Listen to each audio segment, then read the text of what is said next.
Jai Hind everyone. It's time for complete mechanics. As you can see on the screen, Virat Kohli is reaching to the wickets as soon as possible in the same manner. We are going to complete the whole mechanics in this particular session only. ये जो session है इसमें हम लोग previous year question भी करेंगे and including the previous year question हम लोग बढ़िया तरीके से उसमें जितनी भी कॉन्सेप्ट लग रहे हैं वो सारी चीज़ें मैं तुमको कराने वाला हूँ. बहुत ही मज़ा आने वाला है ये वाले सेशन में and literally it is going to be a lit for you guys. This is Kapil भैया, welcome back to roar NDA. अपन लोग स्टार्ट करते हैं. तो पहले अपन मोशन से स्टार्ट करते हैं, ठीक है. मोशन करेंगे, फिर उसके प्रीवियस ईयर क्वेश्चन देखेंगे साइमल्टेनियसली, फिर force and loss of motion, सारी चीज़ें कंप्लीट करेंगे. मगर हमारा जो जितना भी सिलेबस है वो काय के अराउंड घूमेगा, it will be revolving around the previous year question. बहुत मजा आने वाला है. सारे प्रैक्टिस क्वेश्चन कराऊंगा प्रीवियस ईयर क्वेश्चन वाले और स्टार्ट करते हैं, ठीक है. Here you can see Virat Kohli is reaching to the wickets, it is reaching to the line जितना जल्दी हो सकता है. तो इस ये एक्चुअली में अभी काय में है, he is an a motion, इसको कहा जाता है मोशन. मगर ये जो मोशन है ये काय के ऊपर डिपेंड करता है, ये उस पर्टिकुलर चीज के ऊपर डिपेंड करता है कि आप किस ऑब्जेक्टिव से देख रहे हैं, मतलब किस रेफरेंस से देख रहे हैं. यहां पर आप यदि देखोगे कि फॉर एग्जांपल मैं यहां पर खड़ा हुआ हूं, ठीक है. ये पर्टिकुलर पर्सन है यहां पर बैठे हुए हैं और एक पर्सन यहां पर बैठे हुए हैं. इनके रिस्पेक्ट से ये वाले जो पर्सन है R2, ये काय में है, रेस्ट में, क्योंकि दोनों के दोनों ट्रेन में बैठे हुए हैं और ये दोनों के दोनों इसी ट्रेन में बैठे हुए हैं. ऑन द अदर एंड यहां पर एक R3 बंदा जंक्शन के ऊपर खड़ा हुआ होता है, तो उसके रिस्पेक्ट से तो ये मोशन में होंगे. तो ये डिपेंड करता है कि किसके रिस्पेक्ट से चीजें चल रही हैं, ठीक है. डिपेंड कर रहे हैं, बहुत ज्यादा जरूरी है. अब मोशन क्या है, body is said to be in motion यदि उसकी पोजीशन चेंज हो रही है constantly with respect to surrounding with the passage of time, मतलब सराउंडिंग के रिस्पेक्ट में. और रेस्ट का भी सेम है, मतलब जब एक ऑब्जेक्ट रेस्ट में होगा मतलब कि उसकी पोजीशन चेंज नहीं हो रही है, उसके सराउंडिंग के रिस्पेक्ट में with the passage of time. समझ में आया, मतलब पैसेज ऑफ टाइम. और यहीं से एक बढ़िया सा क्वेश्चन पूछा गया था, मेरे को एक मिनट निकालने देना, वो क्वेश्चन अच्छा था. कोई सा क्वेश्चन था प्रीवियस ईयर क्वेश्चन, यहीं पर पूछा गया था वो.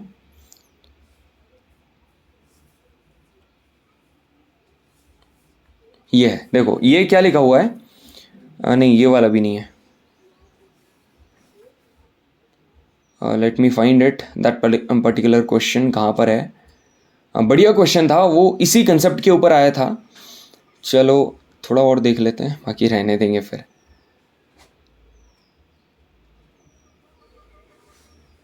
चलो छोड़ो, नहीं मिल रहा है अभी, वहीं पर लाइन से लिखा होगा तब अपन देख लेंगे, ठीक है. आगे बढ़ते हैं अपन लोग, ठीक है.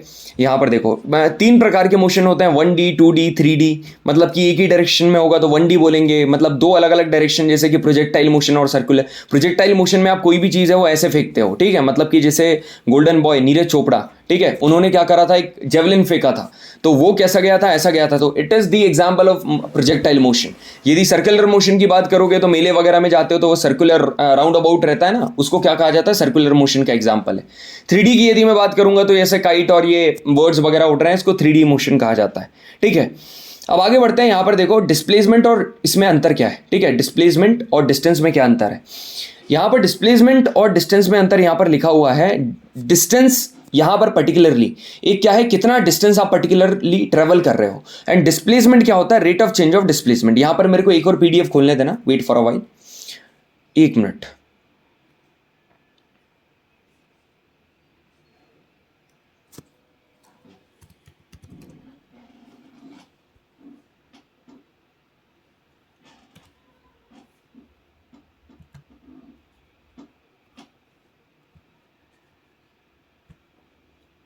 चलो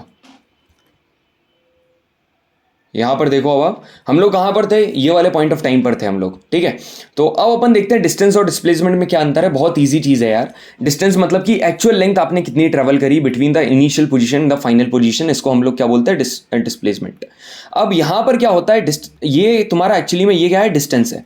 मगर डिस्प्लेसमेंट की यदि आप बात करोगे तो it is the shortest distance. इसको क्या बोलते हैं, शॉर्टेस्ट डिस्टेंस, मतलब कि मिनिमम डिस्टेंस उसने कितना ट्रेवल करा है between the initial position and the final position, इसको हम लोग क्या बोलते हैं, डिस्प्लेसमेंट कहते हैं. इसके बाद स्पीड, वेलोसिटी और एक्सेलरेशन, इनके बारे में हम लोग बात करेंगे. स्पीड का मतलब क्या होता है, डिस्टेंस अपॉन टाइम, मतलब कि rate of change of distance is called speed, इसको हम लोग स्पीड बोलते हैं और इसकी SI यूनिट होती है मीटर पर सेकंड. और वेलोसिटी क्या होता है, ये भी डिस्टेंस अपॉन टाइम, बट यहां पर हो जाता है डिस्प्लेसमेंट अपॉन टाइम. हाँ, यहां पर क्या हो जाता है, डिस्प्लेसमेंट अपॉन टाइम.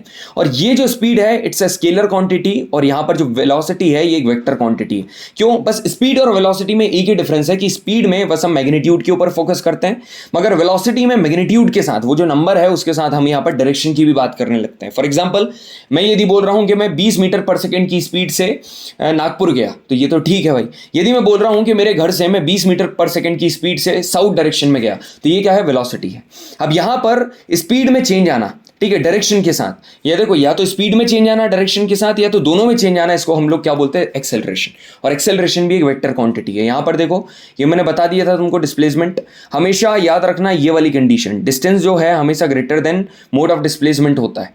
यहां पर speed is equal to rate of change of distance, और यहां पर rate of change of displacement दोनों की यूनिट मीटर पर सेकंड है, और यहां पर डिस्टेंस अपॉन टाइम है, यहां पर डिस्प्लेसमेंट अपॉन टाइम है। हमेशा याद रखना ये जो स्पीड है हमेशा पॉजिटिव होगी या तो जीरो होगी, मिनिमम जीरो होगी। मगर यदि आप वेलोसिटी देखोगे ना तो ये नेगेटिव हो सकती है जब आप ऑपोजिट डायरेक्शन में ट्रेवल करोगे, ठीक है। अब यहां पर आप क्लियरली यू कैन सी, मतलब 4 मिनट में 2 सेकंड, 2 सेकंड में 4 मिनट, फिर और 2 सेकंड में 4 मिनट, फिर 2 सेकंड में 4 मिनट। तो यहां से आपको क्या लग रहा है कि इक्वल डिस्टेंस ट्रेवल हो रहा है इक्वल इंटरवल ऑफ टाइम में। तो यहां पर देखो एक होता है यूनिफॉर्म स्पीड, एक होती है नॉन यूनिफॉर्म स्पीड। यदि इक्वल टाइम में, है ना, इक्वल इंटरवल ऑफ टाइम में इक्वल डिस्टेंस कोई भी बॉडी ट्रेवल कर रही है उसको यूनिफॉर्म स्पीड बोलेंगे। यदि इक्वल इंटरवल ऑफ टाइम में अनइक्वल डिस्टेंस ट्रेवल कर रहा है तो उसको नॉन यूनिफॉर्म स्पीड बोलेंगे, ठीक है। एवरेज स्पीड क्या होती है, इसका फॉर्मूला होता है total distance travel upon total time taken. और इंस्टेंटेनियस स्पीड यदि आपको निकालना है तो यहां पर क्या करो, ये जो डिस्टेंस है उसको टाइम के रिस्पेक्ट से क्या कर दो, डिफरेंशिएशन कर दो, आपका निकल जाएगा, ठीक है। Don't worry, upon previous year question करेंगे, चीजें क्लियर होंगी। यहां पर आप वेलोसिटी की बात करेंगे तो यहां पर अपन डिस्टेंस बोल रहे हैं ना, यहां पर क्या बोल दो, डिस्प्लेसमेंट बोल दो, बस। Equal displacement in equal interval of time, इसको हम लोग यूनिफॉर्म वेलोसिटी बोलेंगे। और यूनिफॉर्म, अब ये जो नॉन यूनिफॉर्म होगा वेलोसिटी, इसको हम लोग क्या बोलेंगे, unequal displacement in equal interval of time, बस। यहां पर क्या होगा, यदि डायरेक्शन चेंज भी होगा तब भी वो नॉन यूनिफॉर्म है। मतलब कि मैं कहने का मतलब क्या है, जरूरी नहीं है कि सिर्फ मैग्नीट्यूड चेंज हो, ठीक है। इवन यदि डायरेक्शन भी चेंज हो रहा है ना, इसका मतलब क्या है, वो एक नॉन यूनिफॉर्म चीज है। अब टोटल एवरेज स्पीड का फॉर्मूला था total distance upon total time taken, यहां पर total displacement upon total time taken हो जाएगा। और इसका क्या है, initial velocity plus final velocity upon 2, एक और फॉर्मूला है, ठीक है। अब यहां पर आगे देखो, आगे यहां पर एक चीज बढ़िया सा कंसेप्ट मैं आपको बताना चाहूंगा। यहां पर एक बंदा है, देखो जैसे कि तुम्हारा यदि डिस्प्लेसमेंट पॉजिटिव है, क्योंकि हमारा डिस्प्लेसमेंट वेलोसिटी क्या होती है, डिस्प्लेसमेंट अपॉन टाइम, ठीक है, डिस्प्लेसमेंट अपॉन टाइम। तो यदि तुम्हारा डिस्प्लेसमेंट पॉजिटिव रहेगा तो वेलोसिटी पॉजिटिव रहेगी, डिस्प्लेसमेंट नेगेटिव रहेगा तो वेलोसिटी नेगेटिव रहेगी, और यदि डिस्प्लेसमेंट जीरो रहेगा तो वेलोसिटी जीरो रहेगी। ऑन दी अदर हैंड यदि मैं बात करूं, सुनना मेरी बात, यदि वेलोसिटी तुम्हारी पॉजिटिव है तो तुम्हारा एक्सेलरेशन पॉजिटिव होगा, बिल्कुल भैया। यदि वेलोसिटी तुम्हारी नेगेटिव है तो एक्सेलरेशन नेगेटिव होगा। यदि वेलोसिटी तुम्हारी जीरो है तो एक्सेलरेशन तुम्हारा क्या होगा, जीरो नहीं होगा। कंपलसरी नहीं है कि जीरो होगा, हो भी सकता है। मैं तुमको एग्जांपल बताता हूं, देखो एक्सेलरेशन क्या होता है, वेलोसिटी अपॉन टाइम, मतलब कि change in velocity upon time, v minus you upon t, मतलब normally velocity upon time, change in velocity upon time. अब मेरी बात ध्यान से सुनना, ये बंदा है, इसने क्या, ये पर्टिकुलर वॉल है, ये हवा में फेंकी, अब ये एकदम ऊपर चली गई, एकदम वर्ड्स के ऊपर मैक्सिमम हाइट। अब एक पॉइंट ऐसा आएगा जहां पर ये पर्टिकुलर जो बॉल है वो कहां पर होगी, रेस्ट पर होगी। क्या एक बात बताओ, यहां पर रेस्ट पर है तो इसका एक्सेलरेशन कितना होगा, यहां तो इसका एक्सेलरेशन जी की वैल्यू 9.8 मीटर पर सेकंड स्क्वायर होगी ना, यहां तो उसका एक्सेलरेशन लगेगा, क्या जीरो है, नहीं। तो ऐसा हम बोल सकते हैं कि वेलोसिटी यदि जीरो है तो जरूरी नहीं है कि उसका एक्सेलरेशन जीरो हो।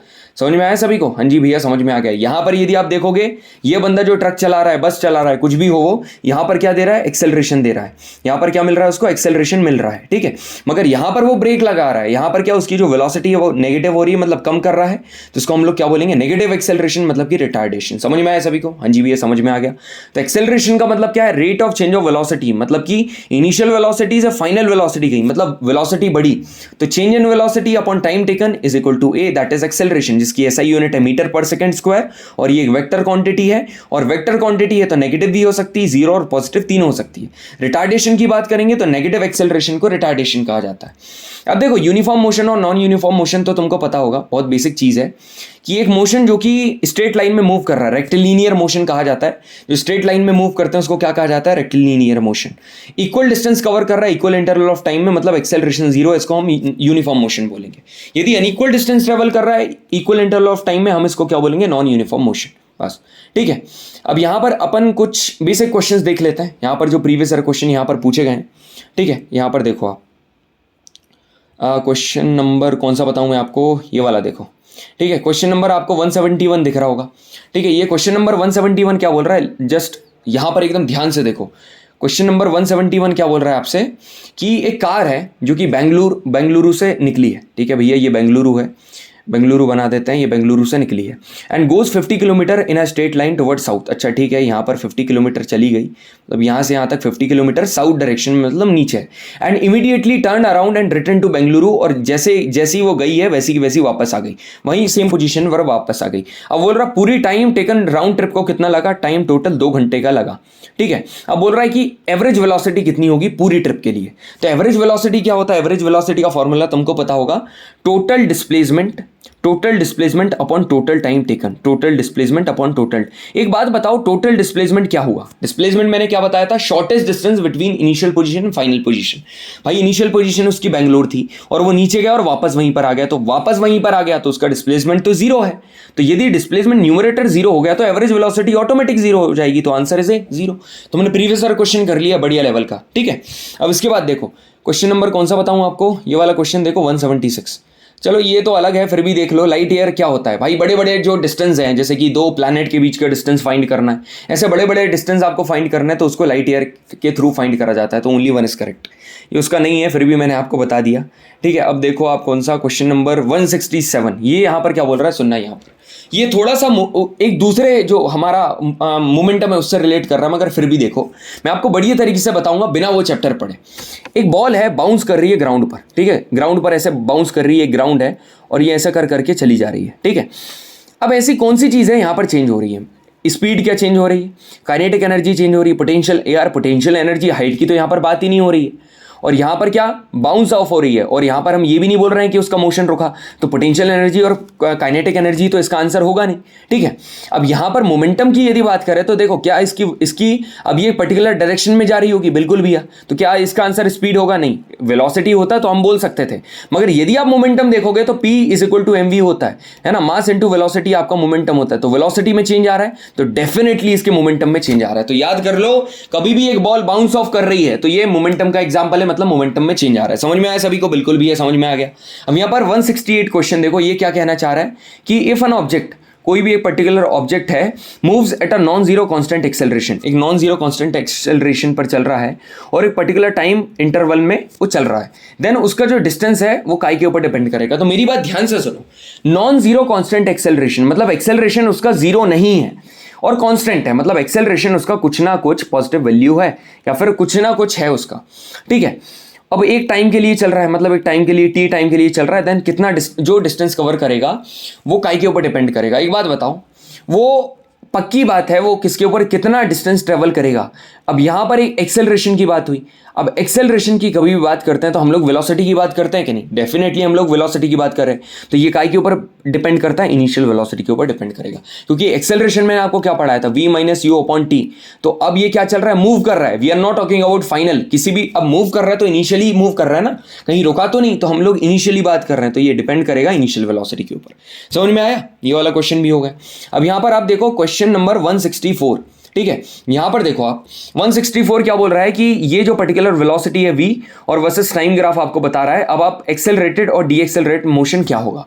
अब एक्सेलरेटेड देखो, यदि यहां पर ये वेलोसिटी है, टाइम के साथ यदि ऐसा होगा तो मतलब टाइम बढ़ रहा है उसके साथ वेलोसिटी बढ़ रही है, यदि ऐसा होगा टाइम बढ़ रहा है उसके साथ वेलोसिटी कम होगी, ये रिटार्डेशन है और ये एक्सेलरेशन है। तो आप देखो एक्सेलरेशन कहां पर होगा, CD में हो रहा है तो CD में हो रहा है, और रिटार्डेशन AB में हो रहा है, तो CD और AB दैट मींस C हमारा आंसर है। समझ में आया सभी को? तो एक्सेलरेशन मतलब कि पॉजिटिवली वेलोसिटी का बढ़ना, और रिटार्डेशन मतलब कि नेगेटिवली उसका बढ़ना, मतलब कि कम होना वेलोसिटी का। समझ में आया? इसके बाद तुम क्वेश्चन कौन सा देखो, यहाँ पर बढ़िया क्वेश्चन एक मैं बताता हूँ, ये वाला क्वेश्चन देखो, तो इससे कुछ सीखने को मिलेगा तुमको। एक ऑब्जेक्ट है, यूनिफॉर्म एक्सेलरेशन के साथ मूव कर रहा है, उसकी इनिशियल वेलोसिटी u है और टाइम t है और वेलोसिटी v है। इक्वेशन क्या दी है, v = u + at, ठीक है, इक्वेशन के ऊपर डिपेंडेंट है, v = u + at। तो इसका वेलोसिटी टाइम, अब ग्राफ के ऊपर क्वेश्चन है, अपन ये इसको थोड़ा लीव करते हैं, 1 मिनट ग्राफ पढ़ेंगे उसके बाद अपन ये वाला क्वेश्चन करेंगे, ठीक है। मगर तुम ये वाला क्वेश्चन जरूर कर दोगे, ये वाला क्वेश्चन बिल्कुल करोगे, मैं तुमको करवा के बताऊं? हाँ जी भैया कराओ। एक ऑब्जेक्ट है जो कि कांस्टेंट वेलोसिटी के साथ मूव कर रहा है। अब सुनो मेरी बात, सुनना मेरी बात ध्यान से सुनना, मैं एक बढ़िया चीज बता रहा हूं तुमको यहाँ पर, देखो एकदम ध्यान से सुनो मेरी बात। एक वेलोसिटी है, ठीक है, वेलोसिटी नाम की चीज़ है। स्पीड में हम सिर्फ काई की बात करते हैं, स्पीड में हम सिर्फ मैग्नीट्यूड की बात करते हैं, ठीक है, मैग्नीट्यूड की बात करते हैं। फॉर एग्जांपल एक ऑब्जेक्ट है, ठीक है, कोई भी एक बॉडी है, वो 20 मीटर पर सेकंड की स्पीड से चल रही है। हाँ जी भैया चल रही है। अब मैंने बोला एक पर्टिकुलर डायरेक्शन में चल रही है, एक पर्टिकुलर डायरेक्शन में चल रही है। तो यहां तक जब मैंने 20 मीटर पर सेकेंड बोला था ये था स्पीड, ठीक है, मगर स्पीड में जुड़ गया डायरेक्शन, ये क्या बन गया, ये बन गया वेलोसिटी।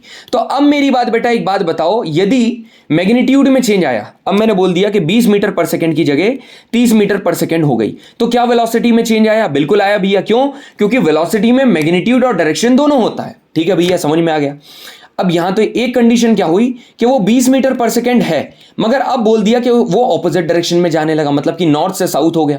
तो क्या वेलोसिटी में चेंज आया? बिल्कुल चेंज आया, भले ही मैग्नीट्यूड सेम है मगर डायरेक्शन के ऊपर तो डिपेंड करा। तो अब आप एक बात यहां पर ध्यान से देखो, यहां पर ये जो अपना चल रहा था, कहां पर गया आपके PYQ, ये देखो क्या बोल रहा है यहां पर कि आपका जो है वो कांस्टेंट वेलोसिटी है, मतलब कांस्टेंट वेलोसिटी है। तो इसमें से कौन सी चीज सही नहीं है? कौन सी चीज सही नहीं है? तो कांस्टेंट वेलोसिटी का मतलब क्या है? ना ही, अब वेलोसिटी मतलब क्या है, यहां पर डायरेक्शन भी होगा प्लस मैग्नीट्यूड भी होगा। अब वेलोसिटी यदि कांस्टेंट है भाई तो डायरेक्शन भी सेम होगा और मैग्नीट्यूड भी सेम होगा, मतलब कि स्ट्रेट लाइन में तो वो मूव करेगा, क्योंकि स्ट्रेट लाइन में तो डायरेक्शन भी सेम होता है और मैग्नीट्यूड भी सेम है। तो ए तो सही है, मतलब कि ए इसका आंसर नहीं हो सकता। अब बोल रहा है एक्सेलरेशन 0। अब यहां पर क्या बोल रहा है? Speed changes with time. अरे भाई, स्पीड यदि चेंज हो गई, मतलब कि मैग्नीट्यूड यदि चेंज हो गया तो वेलोसिटी तो चेंज हो ही जाएगी ना। मतलब कि सुनो मेरी बात, मैं कहना क्या चाह रहा हूं, मैं आपसे कहना ये चाह रहा हूं, ध्यान से सुनो मेरी बात बेटा, मैं ये कहना चाह रहा हूं कि यदि तुम्हारा स्पीड में चेंज आया, स्पीड में चेंज आया, तो जरूरी है कि वेलोसिटी में चेंज आएगा, पक्की बात है वेलोसिटी में चेंज आएगा। मगर यदि तुम्हारा वेलोसिटी में चेंज आया तो जरूरी नहीं है कि स्पीड में चेंज आएगा, जरूरी नहीं है। क्यों? क्योंकि वेलोसिटी में चेंज तब भी आ सकता है जब डायरेक्शन में, सिर्फ डायरेक्शन में चेंज आया हो, और सिर्फ यदि डायरेक्शन में चेंज आया तो क्या स्पीड तुम्हारी चेंज होगी? क्या नहीं होगी? समझ में आया सभी को? हाँ जी भैया, समझ में आया। तो यहां पर आप देखो इसका आंसर क्या है, सेकंड इसका आंसर है, क्योंकि स्पीड चेंजेस विद टाइम, नहीं स्पीड चेंज नहीं होगी, क्योंकि यदि स्पीड चेंज हो गई तो वेलोसिटी में चेंज हो जाएगा। समझ में आया सभी को? बिल्कुल भी, ये समझ में आ गया। अब अपन देखते हैं आगे। अब आगे क्या है, ये देखो ग्राफ के बारे में स्टडी करेंगे अपन। ग्राफ क्या होता है? देखो ग्राफ यहाँ पर 2D वाला ग्राफ बनता है और ज़्यादा टफ नहीं होता। ये वाई एक्सिस है और यहाँ पर एक्स एक्सिस है, तुमको क्लियरली दिख रही है। एक्स एक्सिस पर तुम हमेशा इंडिपेंडेंट वेरिएबल लोगे जो कि है टाइम, और जितने भी बाकी चीज़ें आएंगी, डिस्टेंस हुआ, तुम्हारा डिस्प्लेसमेंट हुआ, तुम्हारा स्पीड हुआ, तुम्हारी वेलोसिटी हुआ, ये सारे के सारे वाई एक्सिस पर आएगा। इतनी चीज़ें क्लियर है? हाँ भैया। अब तुमने मैथ्स में थोड़ा बहुत पढ़ा होगा, ये जो स्लोप है, यहाँ पर ये जो स्लोप निकलता है, ये पर्टिकुलर स्लोप का फॉर्मूला क्या होता है? स्लोप का फॉर्मूला होता है y/x, ठीक है भैया। और एरिया का फॉर्मूला क्या होता है? y से x का मल्टीप्लाई कर दो। कभी भी एरिया पूछेगा तो दोनों का मल्टीप्लाई कर दो, और स्लोप पूछेगा तो y/x कर दो, ठीक है। अब मैंने तुमसे पूछा डिस्टेंस टाइम ग्राफ का स्लोप क्या होगा, तो तुम लोग क्या करोगे? तुमने ये बनाया, तुम लोग क्या बोलोगे कि कपिल भैया ने बोला था टाइम को हमेशा x एक्सिस पर रखना, ठीक है, और डिस्टेंस को हमेशा कहाँ रखना है? यहाँ पर रखना है, y एक्सिस पर। तो स्लोप का फॉर्मूला क्या होता है? y/x होता है। तो y यहाँ पर क्या है? डिस्टेंस है, और x क्या है? टाइम है। तो डिस्टेंस अपॉन टाइम क्या होती है? स्पीड होती है। तो v, तो स्लोप तुम्हारा डिस्टेंस टाइम ग्राफ का क्या है? स्पीड है। तो एक ऑप्शन स्पीड होगा, है ना, एक स्पीड होगा, एक वेलोसिटी होगा, एक मोमेंटम होगा और एक डिस्टेंस होगा। आपका आंसर है स्पीड। समझ में आया सभी को? बिल्कुल आ गया सर समझ में। यहाँ पर अलग अलग तुम्हारे ग्राफ दिए हैं। देखो डिस्टेंस टाइम होगा तो y upon distance upon time क्या होता है? Speed. Displacement upon time velocity.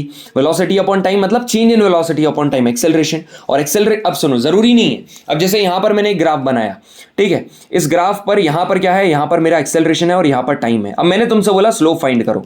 Slope y/x होता है, तो एक्सेलरेशन अपॉन टाइम, क्या एक्सेलरेशन अपॉन टाइम कुछ फॉर्मूला है क्या? नहीं है, तो ये यहाँ पर नहीं होगा, ठीक है। अब एरिया की बात, यहाँ पर एरिया की बात करेंगे। अब जैसे कि यहाँ पर ये रख दिया, ध्यान से सुनना, ये वाला बहुत इंपॉर्टेंट है। यहाँ पर मैंने क्या रखा? यहाँ पर वेलोसिटी है और यहाँ पर टाइम है। अब मैंने बोला इसका वेलोसिटी टाइम ग्राफ का एरिया फाइंड करो। तुमने क्या कर दिया? Velocity upon time. अब यदि तुमने वेलोसिटी का फॉर्मूला पढ़ा होगा तो डिस्प्लेसमेंट अपॉन टाइम होता है, तो वेलोसिटी मल्टीप्लाई बाय टाइम तुम्हारा क्या होगा? डिस्प्लेसमेंट।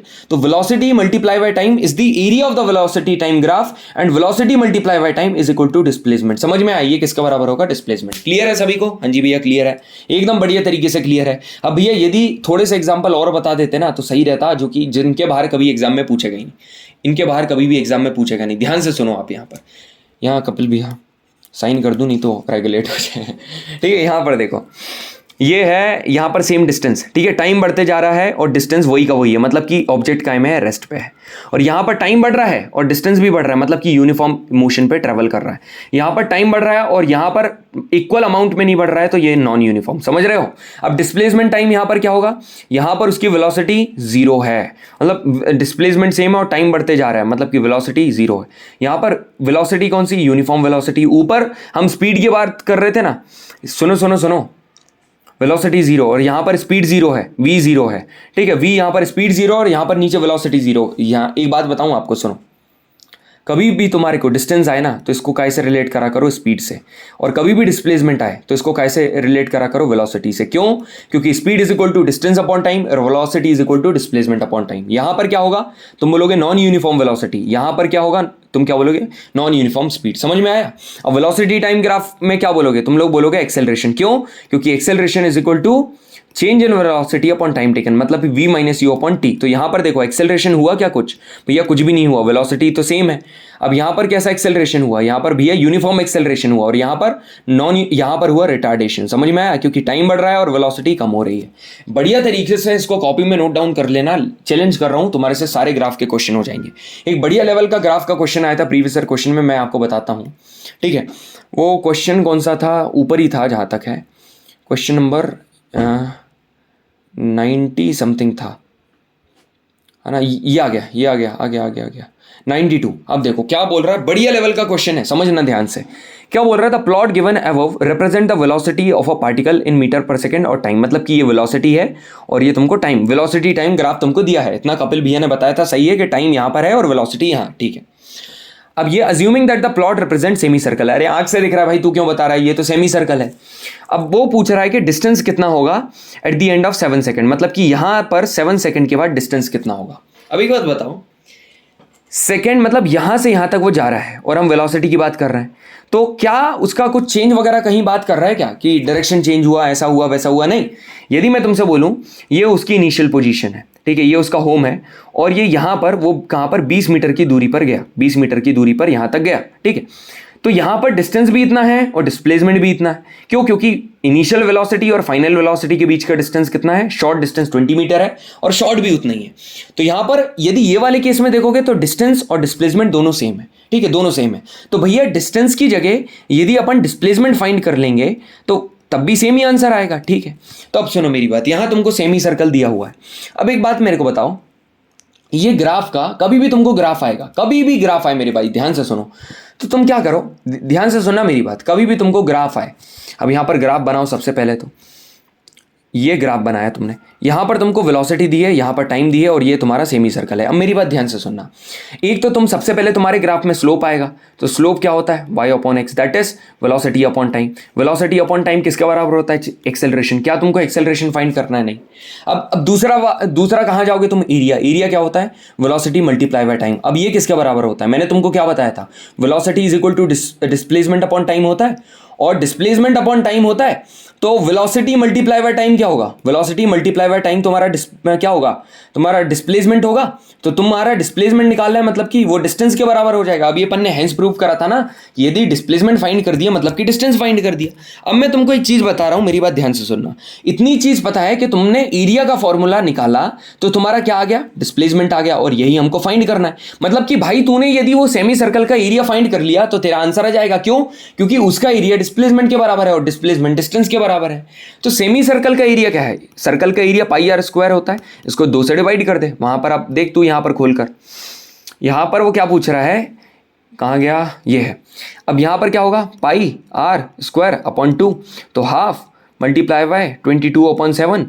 रेडियस कितनी होगी, यहां तक 7 है ना, तो तू क्या कर दे, 7 अपॉन 2 कर दे, यहां तक तो 7 है, 7 अपॉन 2 डिवाइड बाय 7 अपॉन 2, तो ये 7 से 7 कैंसिल, ये 1 1, और ये कितना हो जाएगा, 77 अपॉन 4 कर दे, 4 1 जा 4, 4 5 6 7, कितना हो जाएगा, 6 24 4 7 19, है ना, 19 समथिंग आएगा, और 19 तुम्हारा आंसर हो जाएगा। समझ में आया सभी को? बढ़िया लेवल का क्वेश्चन था ना, बढ़िया से इसको रिवाइंड करके देख लेना यदि समझ में नहीं आया तो, बाकी तुमको समझ में आ गया होगा, ठीक है। इसके बाद अपन कहाँ चलते हैं और आगे देखते हैं, मोशन के अपने परफेक्ट नोट्स खोलो। फिर क्या बोल रहा है कि अब आया मेन इक्वेशन ऑफ मोशन। भाई यहां से तुम्हारे 8 से 12 मार्क्स पॉसिबल हैं, क्योंकि यहां से बहुत ज्यादा क्वेश्चन पूछे जाते हैं, बहुत ज्यादा क्वेश्चन पूछे जाते हैं। अब सुनो, है ना, पहली इक्वेशन ऑफ मोशन क्या दी हुई, इनमें 3 इक्वेशन ऑफ मोशन आपको याद करनी है। पहली क्या है, v is equal to u plus at, हाँ जी भैया, बाय हार्ट याद होनी चाहिए, s is equal to u t plus half a t square, ठीक है। और तीसरी क्या है, v square minus u square is equal to 2s, ठीक है। ये 3 याद करनी है। पहली equation gives you the relationship between velocity and time, यहां पर देखो वेलोसिटी और टाइम के बीच का रिलेशन बताती है। Second equation gives the relationship between distance and time, ठीक है। और तीसरी काय के बारे में बताती है स्पीड और आपका क्या वेलोसिटी, और काय के बारे में डिस्टेंस। अब सुनो, यहां पर ये जो एस का मतलब डिस्टेंस ही नहीं होता है हर बार, इसका मतलब पोजीशन भी हो सकता है, हाइट भी हो सकता है और डिस्प्लेसमेंट भी हो सकता है, ठीक है। तो ये तीन आपको याद हो गई हैं कि v is equal to u plus a t, u is equal s is equal to u t plus half a t square, और v square minus u square is equal to 2s। v मतलब final velocity, u मतलब initial velocity, ठीक है। अपन क्या करते हैं, इसके कुछ क्वेश्चन कर लें। हाँ जी भैया क्वेश्चन करा दो बढ़िया लेवल के, बिल्कुल करा देता हूँ। तो यहां पर देखो अब तुम क्वेश्चन करते हैं अपन, क्वेश्चन सीधे नीचे जाओ अब तुम, है ना, एकदम लेटेस्ट वाले क्वेश्चन करते हैं। ये वाला क्वेश्चन करते हैं, क्या बोल रहा है कि 182 बोल रहा है। 182 वाला क्वेश्चन क्या है, ध्यान से देखो। A ball is thrown vertically upward, ठीक है भाई, तूने बॉल कहां फेंकी, वर्टिकली अपवर्ड, मतलब कि कोई भी चीज नीचे से ऊपर फेंकी है तूने, ठीक है, नीचे से तूने ऊपर फेंकी, वर्टिकली अपवर्ड। तो हमारा कहाँ गया, यहाँ पर लिख दो तुम वर्टिकली अपवर्ड, नीचे से ऊपर कोई भी चीज़ फेंकी है तो कुछ ना कुछ उसमें इनिशियल वेलोसिटी लगी होगी, ठीक है। कितना, 40 मीटर पर सेकेंड। अब मैं तुमको एक ट्रिक बताऊं, सुनो, सुनना मेरी बात ध्यान से।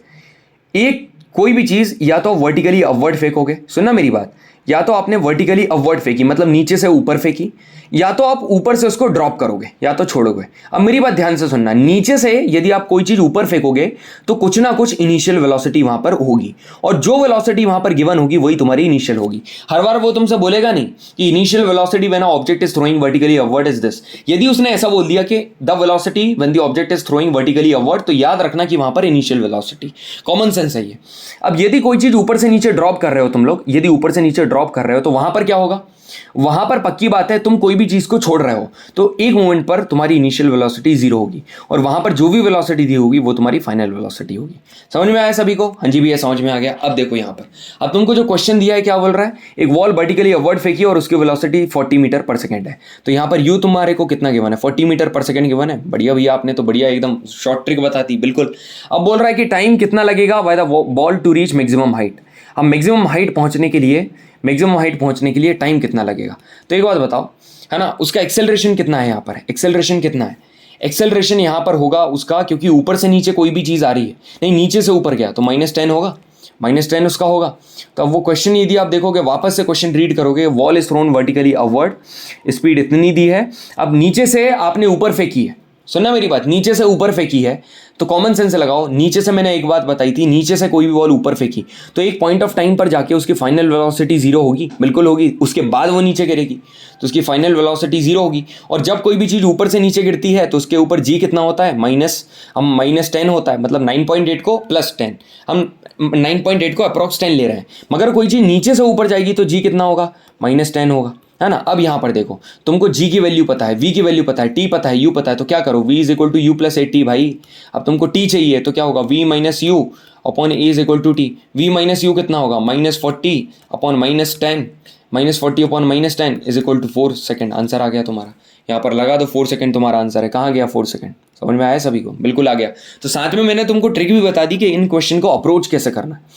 अब ये वाला क्वेश्चन, इसके लिए यूनिफॉर्म सर्कुलर मोशन आपको सीखना पड़ेगा कि सर्कुलर पाथ क्या होता है, ठीक है, इसके बारे में अपन स्टडी कर लें। सर्कुलर मोशन के बारे में मैं तुमको बता देता हूँ, सुनो मेरी बात।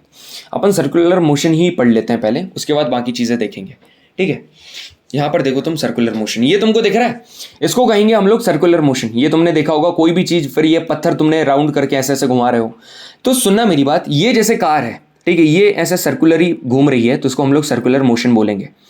इसका सेंटर ऑफ रोटेशन यहाँ पड़ रहा है, और ये क्या है, एक सेंट्रीपेटल फोर्स है। यहाँ पर क्या लगा रही है, सेंट्रीपेटल फोर्स लगा रही है, ठीक है, सेंट्रीपेटल फोर्स लग रहा है। अब मेरी बात ध्यान से सुनना, सर्कुलर मोशन क्या होता है, ऐसा मोशन जो कि सर्कल के सर्कमफेरेंस के अलाउंग हो। अब मेरी बात सुनना, सर्कल के सर्कमफेरेंस के अलाउंग हो, इसका फोर्स कहाँ पर लगेगा, टुवर्ड्स दी सेंटर इसका फोर्स लगेगा। इस फोर्स को पता क्या कहा जाता है, सेंट्रीपेटल फोर्स।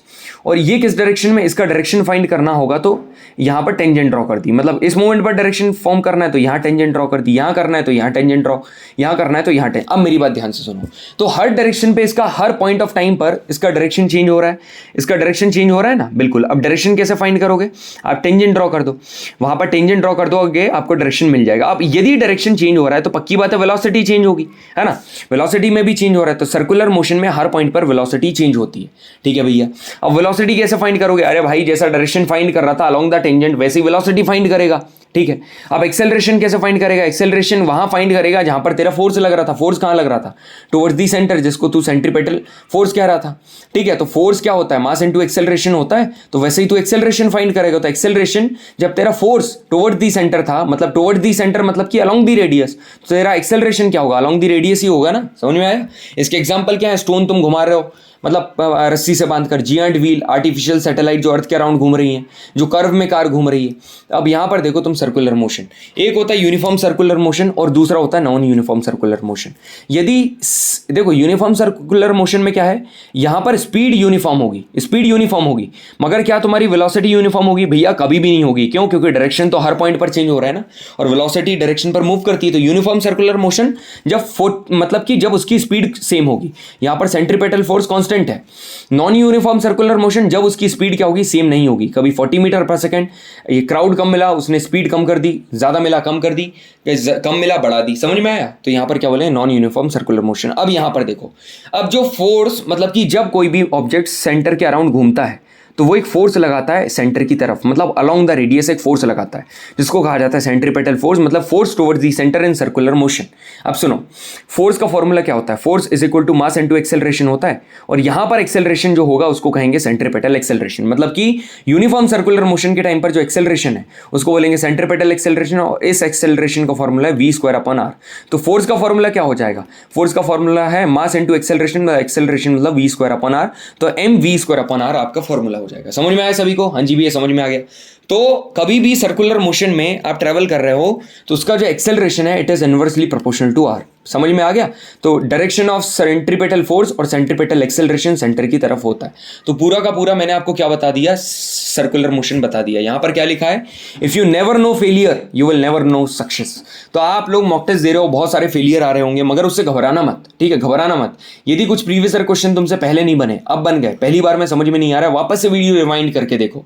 तो फेलियर आ रहे हैं इसका मतलब ये नहीं है आप सक्सीड नहीं हो सकते हो भाई। फेलियर आ रहे हैं इसका मतलब ये है कि फेलियर आपको स्ट्रांग करेंगे, वो आपको चैलेंजेस दे रहे हैं, ठीक है। फेलियर को फेलियर की तरह मत देखो, चैलेंजेस की तरह देखो, and definitely you will get succeed.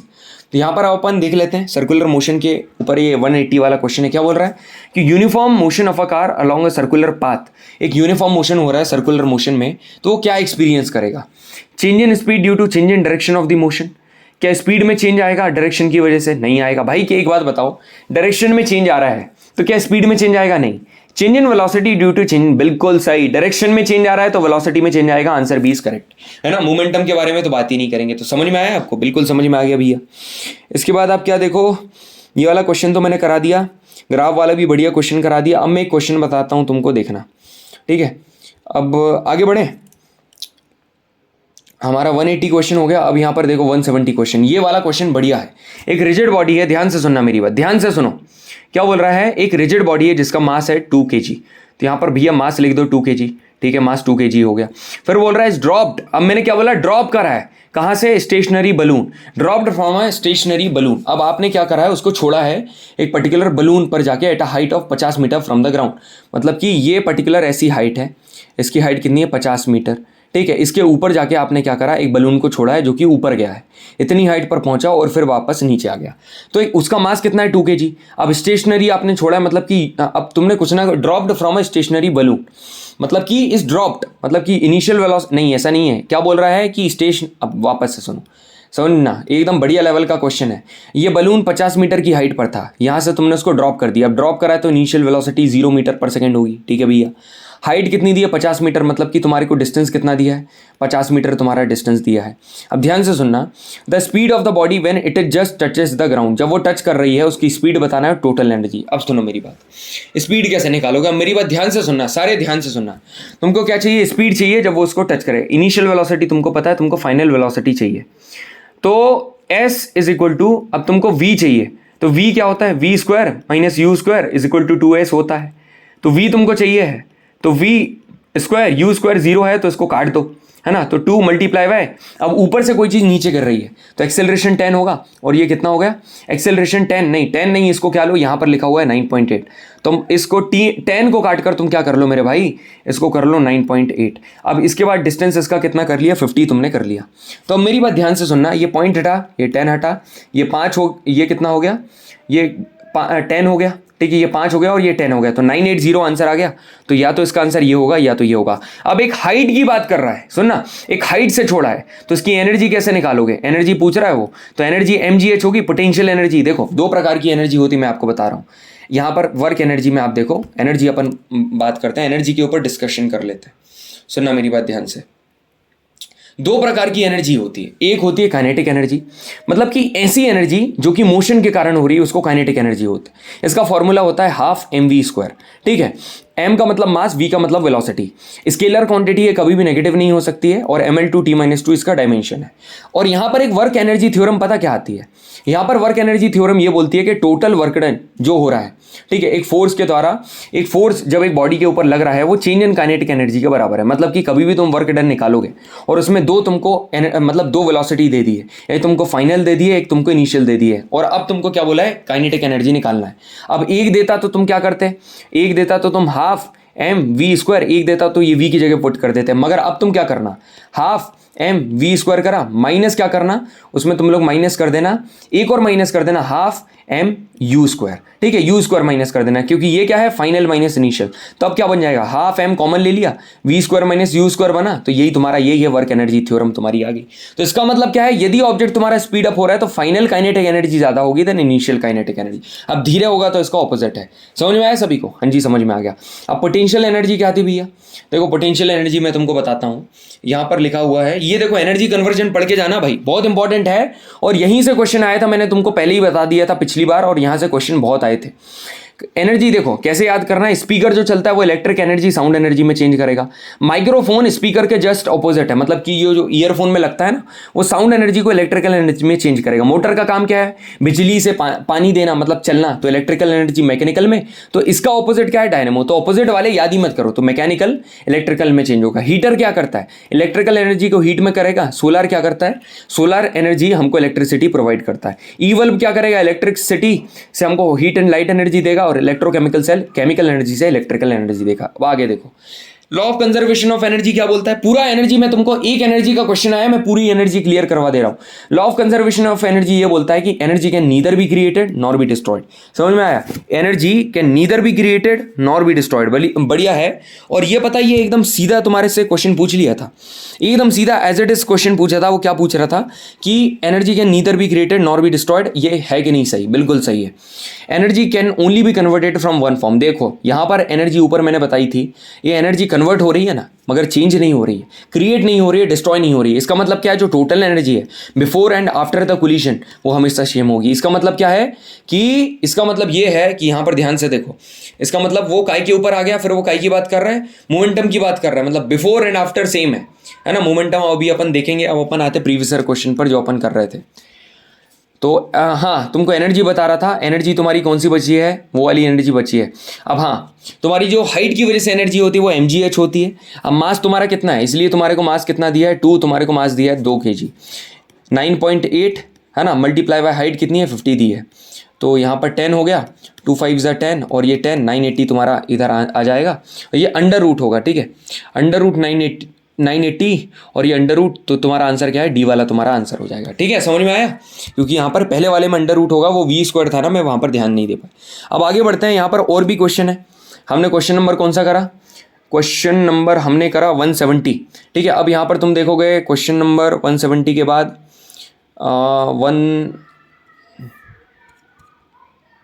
आ जा भाई, बढ़िया क्वेश्चन, जल्दी आ जा। क्वेश्चन नंबर 136 देखो, ये क्या बोल रहा है कि speed of car travelling on a straight road is listed below. ठीक है, ऐसा तुमको बताया है, टाइम इतना दिया है और तुम्हारे को स्पीड इतनी दी है। अब कार ट्रेवल, अब तुमको स्टेटमेंट यहाँ पर दे रखी है क्या, कि उसका यूनिफॉर्म एक्सेलरेशन 2 मीटर पर सेकेंड है। अरे भाई क्या होता है, v minus you upon T, change in T. तो यहाँ पर तुम देख लो, तेरा v माइनस यू लगा, यहाँ पर v माइनस यू फाइनल ये है, इतने के लिए निकाल 2 माइनस 0 अपॉन 1 कितना होगा, 2 मीटर पर second square. 4 minus 2 upon one कर, क्योंकि 2 - 1 कितना हो जाएगा 1, तो 2 मीटर पर सेकेंड। अब तू कर 6 - 4/3 - 2 1 हो जाएगा। तो हर जगह तुम्हारा क्या आएगा, एक्सेलरेशन कितना आ रहा है भाई, एक्सेलरेशन तेरा 2 आ रहा है, तो ये तो सही है। अब बोल रहा है 16 मीटर 4 सेकंड में चला है, तो 4 सेकंड में एक बात बता, 4 सेकंड है तो 4 सेकंड में उसकी स्पीड कितनी थी, इतनी, तो 4 सेकंड फाइनल है भाई। अब फाइनल तेरे को निकालना है, फाइनल तेरे को निकालना है, तो फाइनल टाइम तेरे को कितना दे रखा है, 4 सेकंड दे रखा है, 4 सेकंड दे रखा है। अब 4 सेकंड दे रखा है तेरे को, टाइम 16 मिनट। अब एक काम कर, एक्सेलरेशन तेरे को कितना दे रखा है, 2 मीटर दे रखा है, तो v जो स्पीड है तेरी, v = u+at होता है ना। टाइम कितना है 4 और 2 8 है, 8 + u = v। अब यहाँ पर ये भी मत कर, बताऊँ क्या कर, सबसे बेस्ट क्या है, सुनना मेरी बात ध्यान से सुनना मेरी बात। अब दूसरी आखिरी वाली स्टेटमेंट बोल रहा है एवरेज स्पीड कितनी है, 4 मीटर पर सेकेंड। अब एक बात बताओ, एवरेज स्पीड क्या होती है, total distance travel upon total time taken. अब वो क्या बोल रहा है, सुनना मेरी बात, सेकंड स्टेटमेंट में क्या बोल रहा है कि 4 सेकंड में 16 मीटर ट्रेवल करा, तो टोटल कितने सेकंड तक ट्रेवल करा, पहले तो वो देखो सर, टोटल तो 4 सेकंड तक ट्रेवल करा, मतलब कि 4 सेकंड तक जो ट्रेवल करा है वो टोटल करा है, और जितना ट्रेवल करा है और उतना फाइनल डिस्टेंस होगा। यदि मैं तुमसे बोलूं कि आखिरी के 4 सेकंड में उसकी स्पीड थी इतनी, x उसकी स्पीड थी। अब मैं तुमसे बोलूं कि टोटल टाइम बताओ कितना वो ट्रैवल करा, तो तुम बोलोगे भैया आपने बोला आखिरी के 4 सेकंड, तो आखिरी के 4 सेकंड टोटल टाइम है, तो टोटल टाइम कितना है 4 सेकंड, और टोटल डिस्टेंस तुम 16 ले लो, तो 4 4 16, तो एवरेज स्पीड 4 आ गई, और ये तुमने ग्राफ के अकॉर्डिंग लिया था, तो तीनों की तीनों स्टेटमेंट सही है, ए इज करेक्ट। समझ में आया सभी को। और एक और तरीके से निकाल सकते हैं, वो छोड़ो, अभी ये सही है, तो मतलब तीनों की तीनों स्टेटमेंट तुम्हारी सही है। क्वेश्चन नंबर तुम्हारा 136 था। इसके बाद तुम कौन सा क्वेश्चन देखो, ये 135, ये तो कर लोगे भाई, ओ से ए तक गया, ठीक है, ओ से ए मतलब कि एक कार है, ओ से ए गई, फिर बी गई, फिर सी गई, है ना, motion from O to C, फिर क्या during its motion from O to C back to B, मतलब ओ टू सी गई, फिर बैक टू बी, मतलब वापस कहाँ पर आ गई, बी पर आ गई। अब डिस्टेंस कितना कवर करा, अरे ओ टू सी कितना करा भाई, 60 किलोमीटर, और 60 किलोमीटर के बाद 60 से 35, मतलब 60 में से इधर 35 माइनस कर दे, 60 में से 35 माइनस करेगा तो कितना बचेगा, 25 बचेगा, तो 60 और 25 कितना होता है, 6 7 85 उसने ट्रैवल करा, कितना डिस्टेंस, तो 85 डिस्टेंस, इसका ऑप्शन है डी ऑप्शन इज करेक्ट 35। अब उसके बाद देखो और भी क्वेश्चन, ये वाला क्वेश्चन तुम कर लेना, रेसिंग कार है, एक्सेलरेट कर रही है फ्रॉम रेस्ट मतलब कि इनिशियल वेलोसिटी 0 है, और जो वेलोसिटी दी है वो तुम्हारी फाइनल वेलोसिटी होगी, टाइम तुम्हारे को दे रखा है, तो तुम्हारे को डिस्टेंस निकालना है, यूनिफॉर्म से तुम डिस्टेंस निकाल लेना, आंसर तुम्हारा आ जाएगा बहुत ईजिली, ठीक है। इक्वेशन ऑफ मोशन तुम्हारे को लगानी है। इसके बाद तुम क्वेश्चन नंबर कौन सा देखो, क्वेश्चन देखो तुम, ये 121 दिख रहा है तुमको, ये क्या बोल रहा है ये भाई, इधर एक्सेलरेशन, और ये बहुत इजी क्वेश्चन है भाई, ये क्या पूछ रहा है तुमसे कि रिटार्डेशन कहाँ हो रहा है, अरे दिखा दे भाई रिटार्डेशन कहाँ हो रहा है, बी से सी पर हो रहा है ना, ये कम हो रही है, तो बी से सी तेरा रिटार्डेशन हो रहा है, ये भी हो गया तेरा। इसके बाद ये वाला क्वेश्चन देखना, ये वाला क्वेश्चन बढ़िया है, जो मैंने एक चीज़ कराई थी तुमको, इसमें से कौन सी स्टेटमेंट नॉट करेक्ट है, velocity and acceleration have opposite sign, तो ऑब्जेक्ट स्लो डाउन कर रहा है, मतलब कि इसका मतलब क्या है भाई, तेरा ऐसा है कि एक्सेलरेशन तेरी वेलोसिटी है 20 मीटर पर सेकंड की, अब तू क्या कर रहा है, तूने एक्सेलरेशन नेगेटिव देना शुरू कर दी, मतलब एक्सेलरेशन कम करने लगा, सबको छोड़, फॉर एग्जांपल तेरा जो एक्सेलरेशन था वो 20 मीटर पर सेकंड स्क्वायर का एक्सेलरेशन दिया, है ना, अब तेरी वेलोसिटी तूने कम करने लगी, मतलब कि नेगेटिव वेलोसिटी होने लगी, तो तेरा ऑब्जेक्ट रुकेगा ना, तो ये तो सही है। अब क्या बोल रहा है, यदि वेलोसिटी 0 है एक इंस्टेंट पर, तो इसका मतलब है कि एक्सेलरेशन भी 0 होगा। अरे क्या बात है भाई, मैंने तुमको एक एग्जांपल दिया था, तुमने एक बॉल है, तुमने ऊपर फेंकी, एक पॉइंट ऑफ टाइम के बाद क्या होगा, एक पॉइंट ऑफ टाइम के बाद यहाँ पर आकर वो बॉल रुकेगी, तो यहाँ पर तो उसका एक्सेलरेशन 9.8 मीटर पर सेकंड है ना, क्या ये 0 हुआ, नहीं है, तो इसका आंसर क्या है, बी। समझ में आया। इसी तरीके से तुम लोग क्वेश्चन नंबर क्या देख लो, 115 112, ये सारे क्वेश्चन तुम लोग कर लेना, है ना, तुम्हारे से ये सारे क्वेश्चन हो जाएंगे, ये वाला क्वेश्चन तुमसे हो जाएगा। देखो क्या बोल रहा है, डिस्प्लेसमेंट टाइम ग्राफ वाला, तो डिस्प्लेसमेंट टाइम वाली ग्राफ में s = ut + ½ at स्क्वायर, है ना, और y = वो mx करके इसकी इक्वेशन होती है पैराबोला की, तो पैराबोला ऐसे ही 4at स्क्वायर, है ना, तो यहाँ पर पैराबोला की इक्वेशन आएगी ना, क्योंकि यहाँ पर स्क्वायर आ रहा है, और पैराबोला की 4ay में स्क्वायर आता है ना, तो यहाँ पर भी स्क्वायर आ रहा है, तो दोनों में स्क्वायर आ रहा है। समझ में आया सभी को। अब मेरी बात सुनो आगे, 115 भी कर लिया, अब ये भी देखो, अरे यार ये भी कर लेना, इसकी इनिशियल वेलोसिटी है, जा रहा है ऊपर, ठीक है, ये वाला क्वेश्चन भी तुम लोग कर लोगे, बहुत इजी है। बाकी ये वाला क्वेश्चन देखो, मैं ये वाला बता दे रहा हूँ, फिर अपन दूसरा वो स्टार्ट करेंगे, ठीक है। यहाँ पर क्या बोल रहा है, एक पार्टिकल है, मूव कर रहा है यूनिफॉर्म एक्सेलरेशन के साथ along a straight line ABC, ठीक है, along a straight line ABC, ठीक है भैया। अब यहाँ पर A B is equal to B C, मतलब कि ये तुम्हारा ऐसा मूव कर रहा है, ये ए है ना, ये बी है और ये सी है, जिसमें A B is equal to B C, और आप पूछ रहा है एवरेज वेलोसिटी। ए से बी उसकी 10 मीटर पर सेकेंड है और बी से सी 15 मीटर पर सेकेंड है। तो अब मेरी बात सुनो, अब तुमको क्या निकालना है, एवरेज वेलोसिटी। तो इसका फॉर्मूला पता, कभी भी ये दोनों सेम हो तो 2v1v2 upon v1 plus v2 कर दो। क्या करोगे, 2v1v2 कितना होगा, 10 मल्टीप्लाई बाय 2 मल्टीप्लाई बाय 15 अपन दोनों को प्लस कर दो, कितना हो जाएगा 25। तो ये कितना हो जाएगा तुम्हारा, हो जाएगा 15 ऐसा मल्टीप्लाई बाय 2, तो ये 300 अपॉन 25, तो 5 60 5 2 12 आपका आंसर हो गया। समझ में आया, इस तरीके से कर लेना। अब ये सारे के सारे मोशन के मोस्टली क्वेश्चन हो गए हैं, और जो जिस तरीके से क्वेश्चन होंगे मैंने तुमको बता दिए, मोस्टली क्वेश्चन बता दिए। ये वाला क्वेश्चन बढ़िया है, ये तुमको होमवर्क क्वेश्चन दे रहा हूँ, ये क्वेश्चन तुम लोग सॉल्व करना, ठीक है। ये वाला क्वेश्चन तुम लोग सॉल्व करना, बढ़िया तरीके से सॉल्व करना, ठीक है। अब इसके बाद मैं तुमको क्या बताऊँगा, ये सारी चीज़ें हो गई। अब अपन काय के ऊपर बढ़ते हैं, forces and laws of motion, ठीक है। इसके क्वेश्चन के ऊपर नज़र गड़ा लेते हैं, कैसे क्या क्वेश्चन आ रहे हैं। ज़्यादा क्वेश्चन नहीं आया force and laws of motion के लिए। 179 देखो,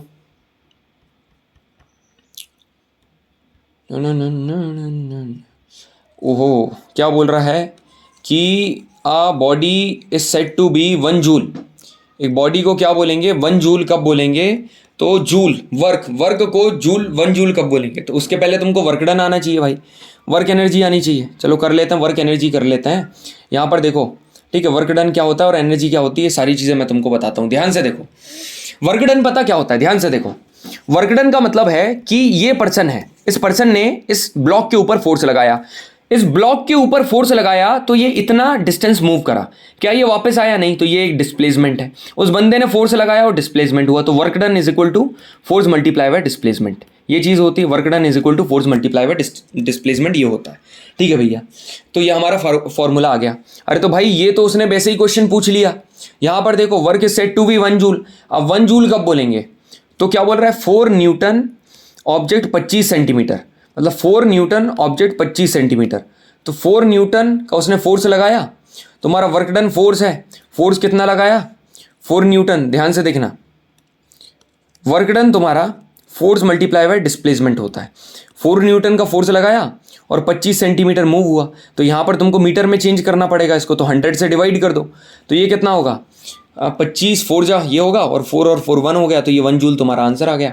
तुम्हारा पहले ही ऑप्शन सही है भाई, फर्स्ट ऑप्शन इज करेक्ट। तो कभी भी तुम्हारे को 1 जूल बोले ना, वो इनडायरेक्टली तुम काय में कंफ्यूज हो गए, पता, वो ऐसे ही कंफ्यूज हो गए। मैं जनरली 1 जूल क्या होता है, 1 जूल ऐसा होता है, तो यहाँ पर भी 1 लगा दो, यहाँ भी 1 लगा दो, यहाँ भी 1 लगा दो।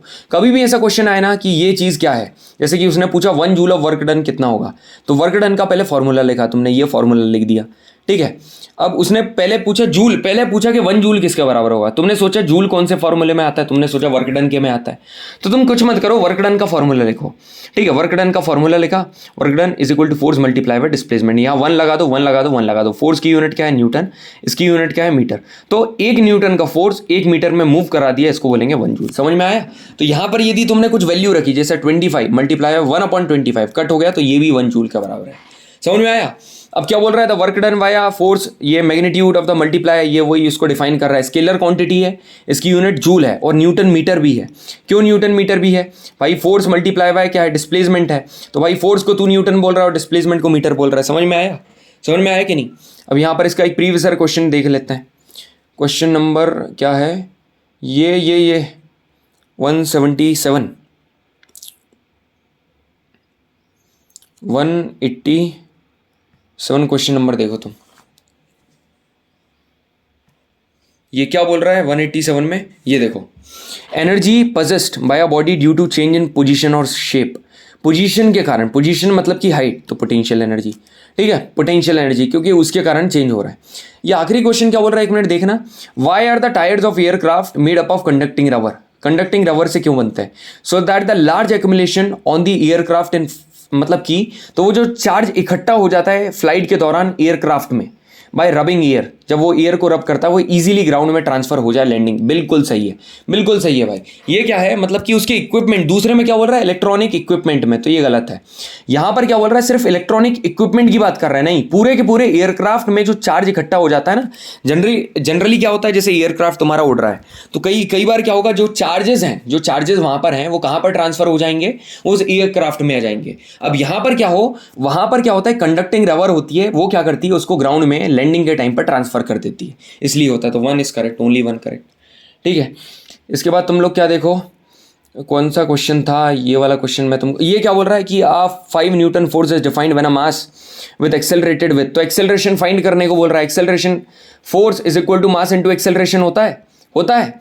तो मास तुम्हारे को कितना गिवन है, मास तुम्हारे को 10 kg गिवन है, फोर्स 5 न्यूटन गिवन है, 5/10 मतलब 1/2 0.5 मीटर पर second square. Answer is correct, B वाला करेक्ट है। समझ में आया।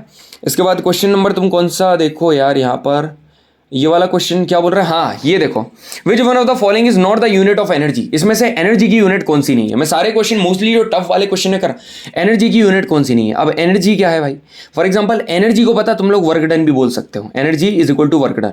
ठीक है, एनर्जी को तुम लोग वर्क डन भी बोलते हो, तो सभी को पता है एनर्जी की यूनिट एक तो जूल है। ठीक है, तो भैया एक बार एनर्जी भी बता ही दो क्या होता है एनर्जी। तो उसके पहले मैं तुमको एक क्वेश्चन कराऊं, उसके बाद अपन देख लेंगे कि एनर्जी क्या होती है। ठीक है, पहले ये वाला क्वेश्चन देख लो। अच्छा, तुम ये वाला क्वेश्चन देख लो, फिर मैं तुमको एक बढ़िया सा कंसेप्ट कराऊंगा। ये जूल है, ठीक है, जूल तो एनर्जी की यूनिट होती है भैया, जूल होती है। वॉट आर होगी कि नहीं, देखो वॉट अपॉन आर होगी कि नहीं, वॉट अपॉन आर लिखी है, वॉट आर लिखी है, देखो watt upon R, energy is equal to E is equal to P upon T, है ना, पावर मल्टीप्लाई बाय टाइम। देखो एनर्जी इज इक्वल टू, एक चीज बताऊं तुमको, सुनना मेरी बात,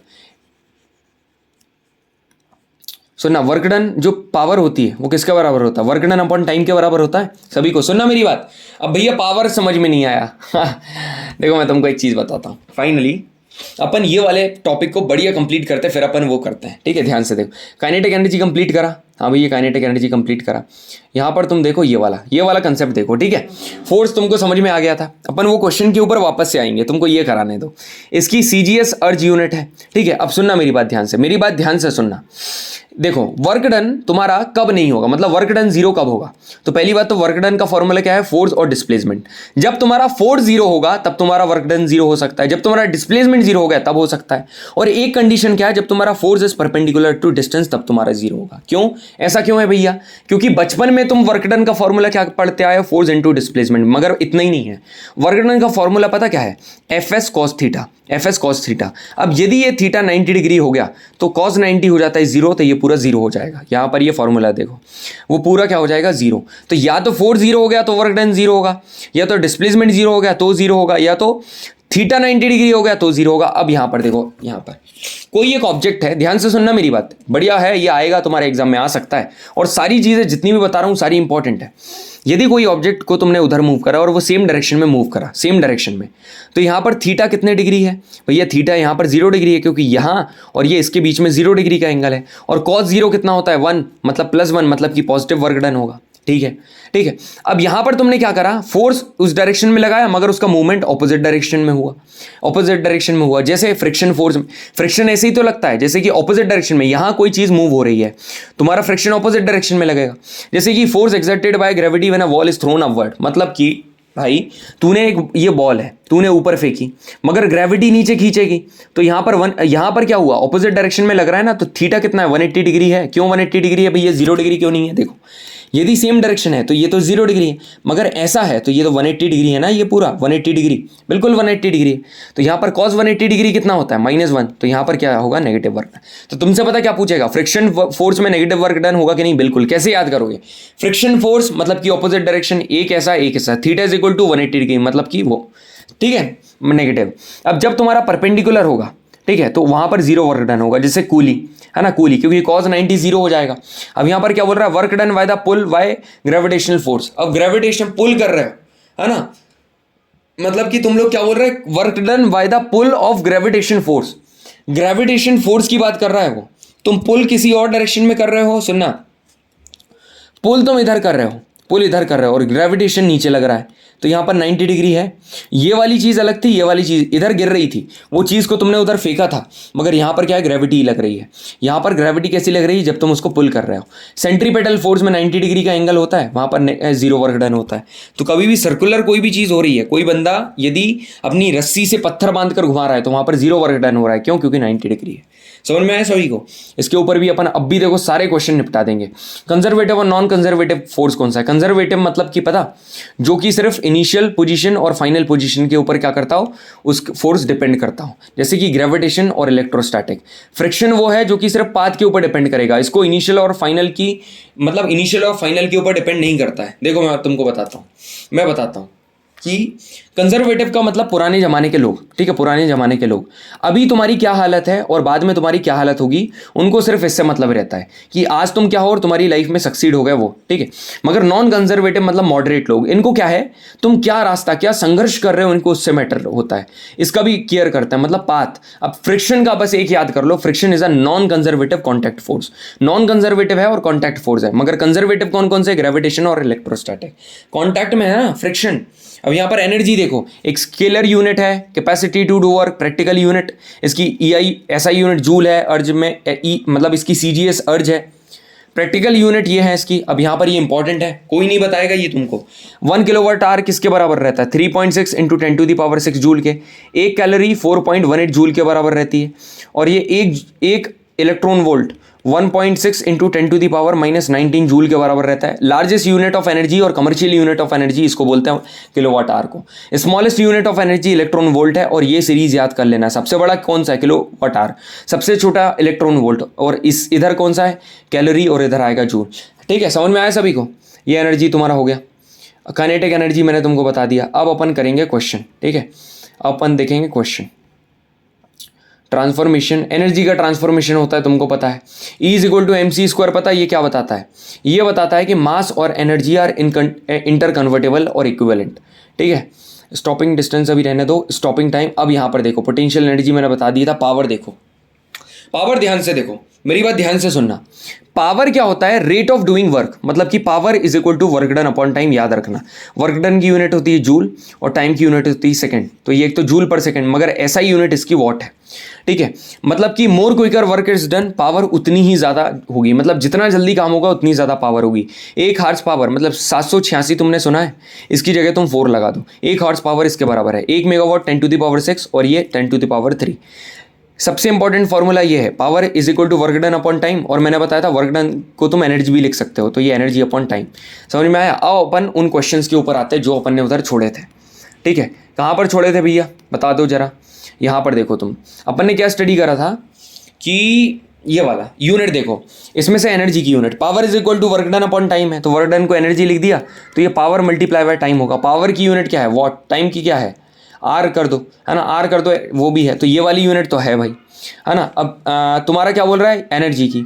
अब एनर्जी क्या होता है? Work done. Work done is equal to क्या होता है? फोर्स मल्टीप्लाई बाय डिस्प्लेसमेंट, मतलब न्यूटन मल्टीप्लाई बाय डिस्प्लेसमेंट की मीटर, तो ये भी है, मतलब कि ये वाली नहीं है। D is the correct answer. समझ में आया सभी को? तो यहाँ पर तुम्हारा ये एनर्जी वाला चैप्टर भी कंप्लीट हो गया। अब थोड़ा अपन ग्रेविटी के क्वेश्चन देख लेते हैं। बाकी तुम्हारे बेसिक चीज़ें सारी मैं कंप्लीट करा दे रहा हूँ, और हाई लेवल की जितनी भी चीज़ें मैंने तुमको सारी बता दी हैं, जो जहाँ पर जो एक्चुअली में कंसेप्ट लगते हैं।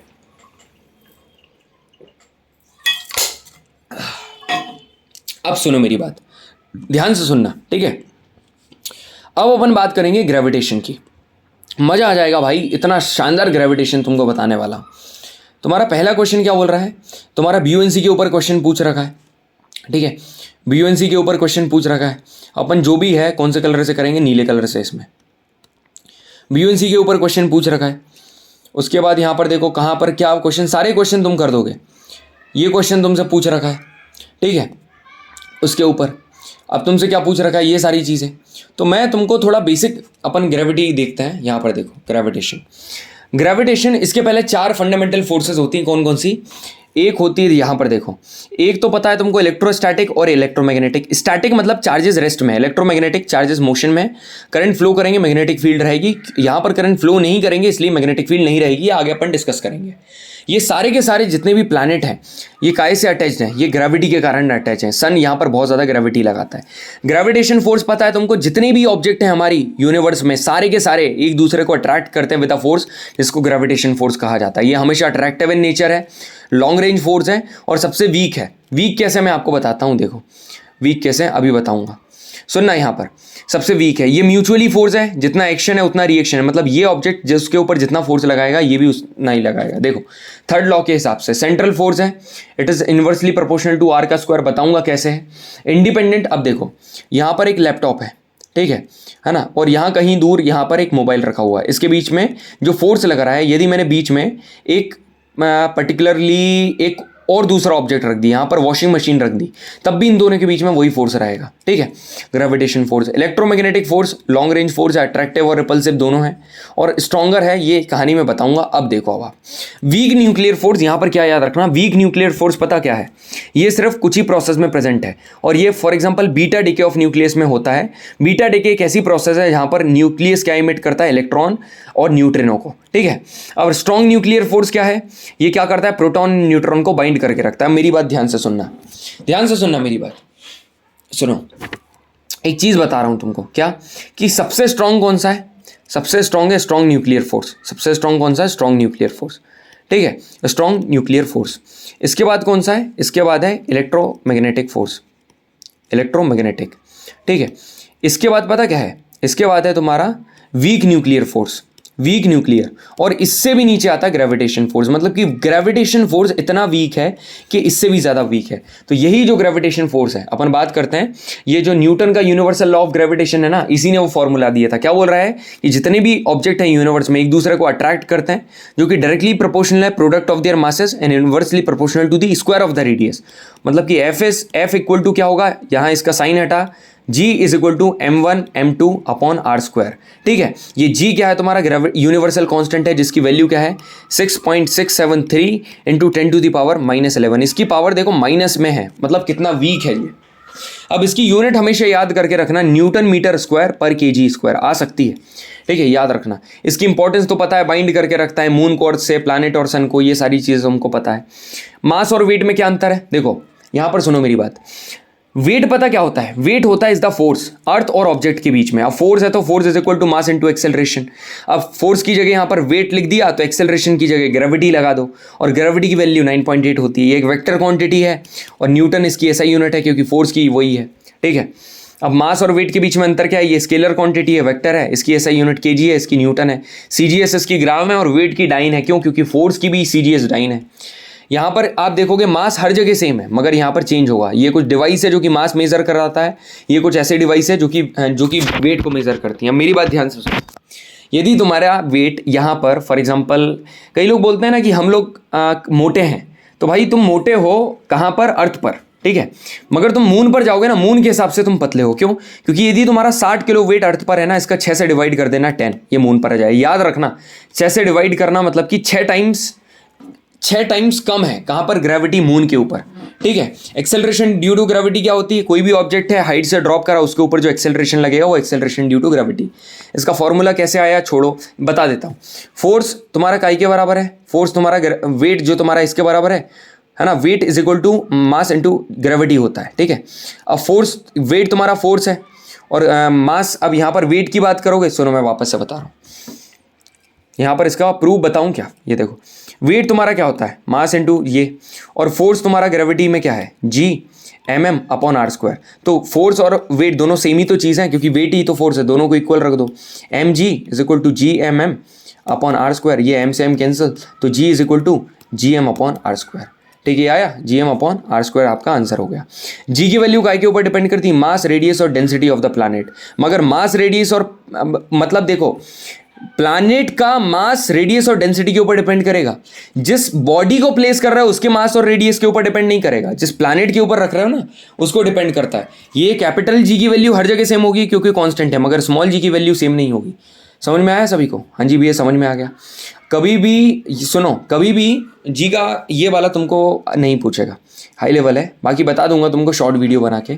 जी की वैल्यू कौन कौन सी चीज़ें हैं, मतलब ऐसे कौन कौन से फैक्टर हैं जो जी की वैल्यू को अफेक्ट करता है? शेप ऑफ द अर्थ, मतलब कि रेडियस ज़्यादा तो ग्रेविटी कम, क्योंकि g is equal to G M upon are square होता है। तो रेडियस ज़्यादा तो ग्रेविटी कम, इसलिए इक्वेटर पर क्या है, ग्रेविटी कम है क्योंकि रेडियस ज़्यादा है, क्योंकि अर्थ का शेप ही वैसा है। इसलिए देखो, यदि आप ज़्यादा हाइट पर जाओगे तो पक्की बात है, इतनी पहले उसकी रेडियस थी, अब हाइट बढ़ गई तो रेडियस इतनी हो गई, तो ये बढ़ गई, तो जी की वैल्यू तुम्हारी कम होगी। यदि तुम अर्थ सरफेस की डेप्थ पर जाओगे तो जी की वैल्यू कम हो रही है विद इंक्रीजिंग डेप्थ, डेप्थ बढ़ रही है और जी की वैल्यू कम हो रही है ना। अब क्या आ रहा है, axial rotation of the earth, earth का एक्सियल रोटेशन की वजह से भी हो रहा है। अब यहाँ पर कहानी आती है केप्लर्स के लॉ, बढ़िया चीज़ है भाई, सारा कुछ कंप्लीट करा रहा हूं मैं, ध्यान से सुनना। यहां पर एक चीज है, सुनना, यदि तुमने अर्थ की स्पीड बढ़ा दी तो सुनना मेरी बात, तो जो पोल्स है ना, वो इनको तो कोई फर्क नहीं पड़ेगा, ये तो अपनी जगह घूमेंगे, मगर इक्वेटर पर फर्क पड़ेगा। यदि स्पीड बढ़ा दी तो ग्रेविटी कम हो जाएगी इक्वेटर पर, यदि कम कर दी तो बढ़ी जाएगी। अब यहां पर केप्लर्स लॉ देखो, तो केप्लर लॉ बढ़िया तरीके से अपन देखते हैं। लॉ ऑफ ऑर्बिट क्या होता है तुम्हारा? लॉ ऑफ ऑर्बिट ये बोलता है कि प्लैनेट जो ऑर्बिट करते हैं वो एलिप्स के फॉर्म में करते हैं, मतलब इनका जो ऑर्बिट होता है वो एलिप्स होता है। अब एलिप्स में दो फोकस होते हैं, जिसका एक फोकस सन होता है और यहाँ प्लैनेट होता है। लॉ ऑफ एरिया पता क्या बोलता है, जैसे कि ये तुम्हारा क्या है, ये तुम्हारा प्लैनेट है ना। इस प्लैनेट से लेकर सन तक जो लाइन ज्वाइन कर रही है ना, वो लाइन इक्वल एरिया कंप्लीट करती है in equal area of time, equal interval of time. मतलब इस लाइन ने जितना यहाँ से यहाँ तक का एरिया कंप्लीट करा है ना, उतने ही टाइम में यहाँ से यहाँ तक का एरिया कंप्लीट करेगी। मतलब एरियल वेलोसिटी प्लैनेट के around the sun is constant. समझ में आया? अब लॉ ऑफ ऑर्बिट जहाँ से बहुत ज़्यादा क्वेश्चन पूछे जाते हैं, ये क्या बोल रहा है कि D cube is directly proportional to T का स्क्वायर। ये क्या बोल रहा है कि cube of the average distance, देखो ये जो तुमको सन दिख रहा है, सन से प्लैनेट के बीच का जो एवरेज डिस्टेंस है ना, सन से प्लैनेट के बीच का जो एवरेज डिस्टेंस है, ये डायरेक्टली प्रोपोर्शनल है काय के ऑर्बिटल पीरियड के। टी मतलब कि ऑर्बिटल पीरियड, मतलब एक चक्कर लगाने का कितना टाइम है। D cube is directly proportional to T का स्क्वायर। यहाँ पर मैं तुमको बताता हूँ, इसका एक प्रीवियस ईयर क्वेश्चन भी बढ़िया सा पूछा, ये सामने ही आ गया, सामने ही आ गया। क्या बोल रहा है, अपने को पता है D cube is directly proportional to T का स्क्वायर। दो प्लैनेट है, सन के अराउंड ऑर्बिट कर रहे हैं with their radius of orbit r1 r है और r2 4r है। अब हमको बताना है t1 अपॉन t2 कितना होगा। तो पहली बात तो तुम देखो, D cube is equal to T का स्क्वायर, ऐसे करो तुम, ठीक है, ये 1, D cube is equal to ये 1 है ना, T2 का स्क्वायर, ठीक है, इतना समझ में आया। अब तुमने क्या करा, यहाँ पर जो रेडियस है, यहाँ पर D तुम्हारा क्या है, यहाँ पर R क्या है तुम्हारा ऑर्बिट, इनका रेडियस तुम्हारा R2 क्या कर दिया, 4R कर दिया। अब D तो तुम्हारा डिस्टेंस है, मतलब वही तुम्हारा R है, तो इसको तुमने क्या कर दिया, 4R कर दिया। तो तुमको क्या चाहिए, T1 अपॉन T2 चाहिए। तो ये कितना हो जाएगा, 4D2 का ये क्या कितना हो जाएगा, क्यूब हो जाएगा। यही हो जाएगा, बिल्कुल यही हो जाएगा। तो अब एक बात बताओ, यहाँ पर ये पर्टिकुलर चीज़ है, अब इसका अंडर रूट किसके बराबर होगा, T2 के बराबर, और इसका अंडर रूट किसके बराबर होगा, T1 के बराबर। तो बस अंडर रूट से अंडर रूट तो पहली बात कैंसिल हो जाएगा, उसकी कोई दिक्कत नहीं है। ये कितना हो जाएगा, 4 4 जा 16, ये कितना होता है, 64 होता है, तुमको पता है, ठीक है। इसका स्क्वायर हम लोग कर देंगे, इसका क्यूब है। आई थिंक भाई ये क्या कर रहा है, क्या कर रहा है, 4D है ना, ये D का क्यूब, एक मिनट रुकना, सही तो कर रहा हूँ भाई, सही कर रहा हूँ, सुनो मेरी बात। यहाँ पर ये है, ध्यान से सुनना मेरी बात। तो यहाँ पर क्या होगा, 64 का क्यूब कितना होता है, 64 होता है। 64 तुम्हारा देखो, 4 4 जा 16 इंटी 4, 64 आ गया। अब 64 यहाँ पर क्या आया, ये T2 आ गया। तुमको क्या चाहिए, T1 अपॉन T2 चाहिए, T1 अपॉन T2 चाहिए। तो अंडर रूट में इसको क्या कर लेता हूँ, D1 का क्यूब अपॉन अंडर रूट, अब तुम्हारा क्या कर लिया, 64 को मैंने अलग कर दिया, अपॉन क्या हो जाएगा तुम्हारा D2 का क्यूब है ना, ये D2 तुम्हारा अलग हो जाएगा और ये क्यूब अलग हो जाएगा। अब मेरी बात ध्यान से सुनना, इतनी चीज़ को तुम अलग कर दो तो ये 1 अपॉन अंडर रूट 64 हुआ कि नहीं, बिल्कुल हुआ। अब 64 का अंडर रूट कितना होता है, कोई मेरे को बताएगा, 64 का अंडर रूट 4 4 जा कितना होता है, यहाँ पर 8 8 जा 64 होता है, 8 8 जा 64। तो इसका आंसर कितना है, इसका आंसर है बी। समझ में आया सभी को, इसका आंसर है बी। अब इसका आंसर मेरे को एक बार चेक कर लेने देना, सही आ रहा है कि नहीं। तो ही है भाई,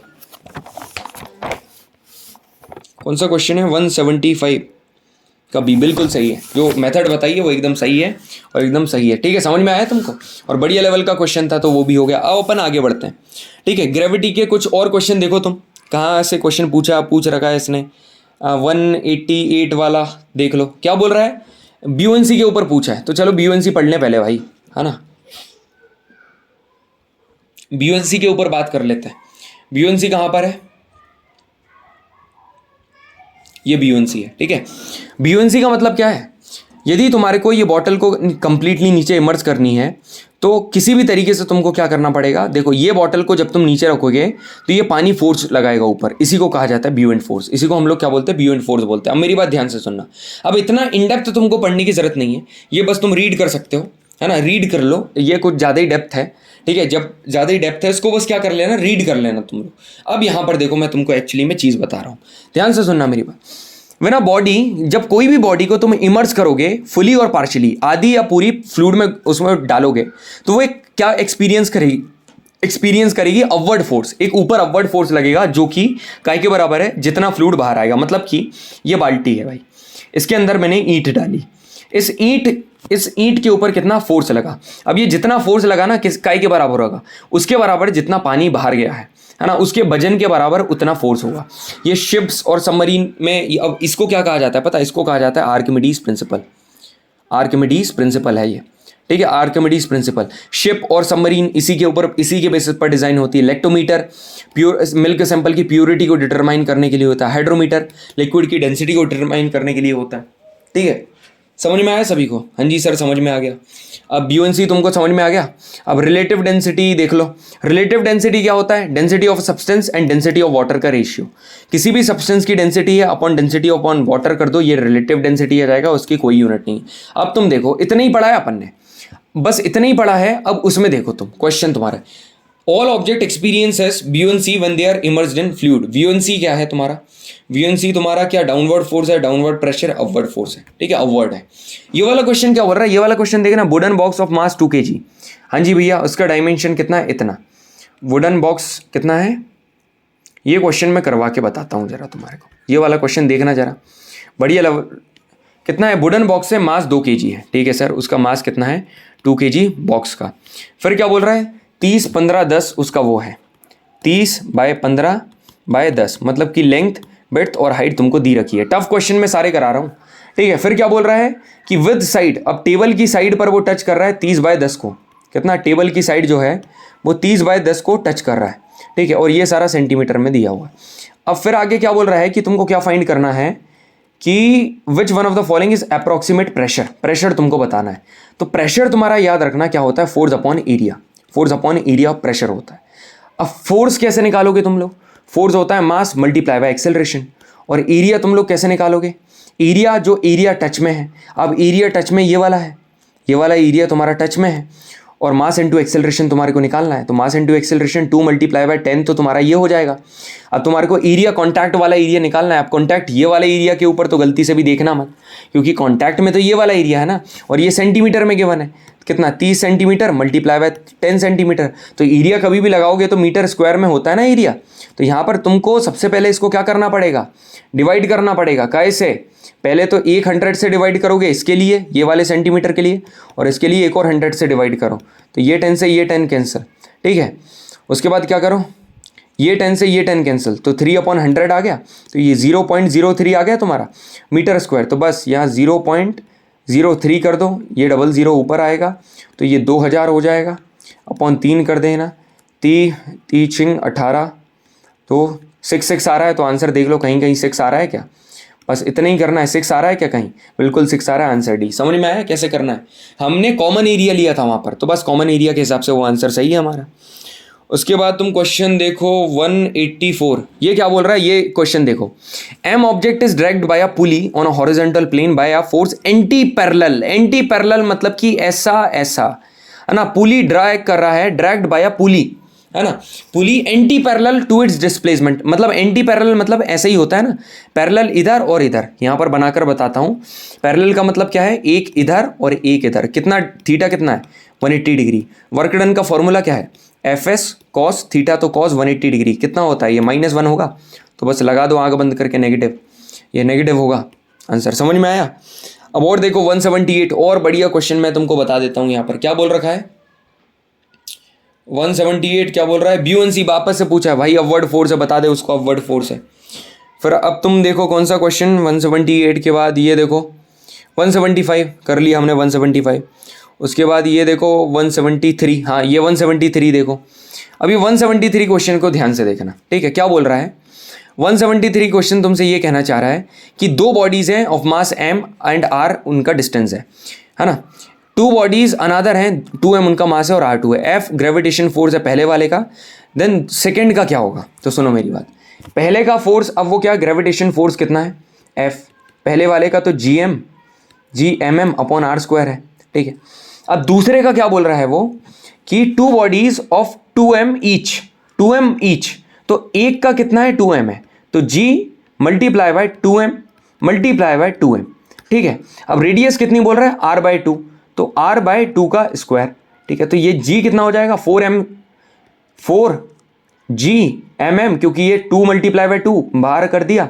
अब ये कितना होगा मतलब r² अपॉन 2 का स्क्वायर 4, या ये 4 ऊपर जाएगा तो ये कितना हो जाएगा 16Gmm अपॉन r²। तो ये 16 टाइम्स हो गया, तो 16 टाइम्स इज द आंसर। समझ में आया सभी को? बिल्कुल भी ये समझ, कुछ नहीं करना है। कभी भी ऐसा क्वेश्चन आए ना तो पहला वाला जो होगा वो ये फॉर्मूला होगा, और बस इसी में फिर बोलेगा कि मास 2m हो गया, ईच बोल रहा है तो एक में मत करना, दो उस m की जगह 2m पुट कर दो, ठीक है। अब फिर क्या बोल रहा है r/2 हो गया, तो r की जगह r/2, बस उसके ऊपर स्क्वायर करना मत भूलना। समझ में आया सभी को? भैया बिल्कुल समझ में आ गया।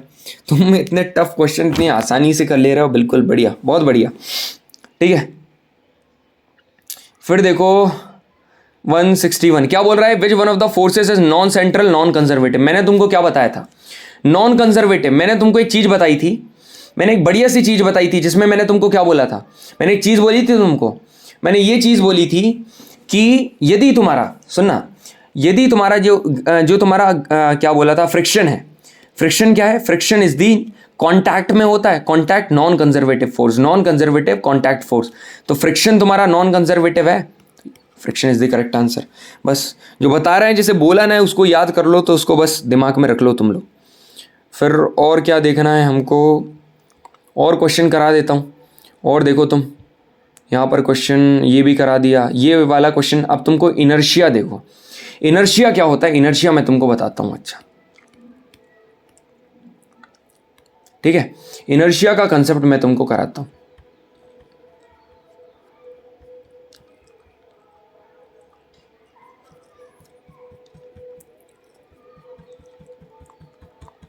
बढ़िया तरीके से बताता हूँ और फिर अपन ये सेशन को एंड करेंगे। इनर्शिया क्या होता है, देखो इनर्शिया का मतलब पता क्या होता है ना। ये कॉइन तुमने रखा, ये हटाओगे हाथ, तो ये कॉइन कुछ देर के लिए पूरी कोशिश करेगा कि ऊपर रहूं। ये बस मोशन में चल रही है, जैसे ही ब्रेक लगेगी तुम आगे जाओगे।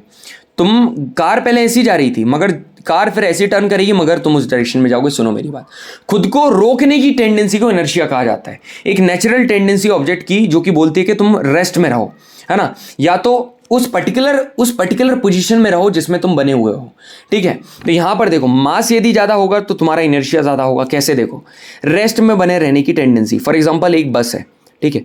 अब बस में तुम्हारी बस कैसी चल रही थी, बस में तुम रेस्ट में थे, तुम्हारी बस चल नहीं रही थी, वो रेस्ट में थी।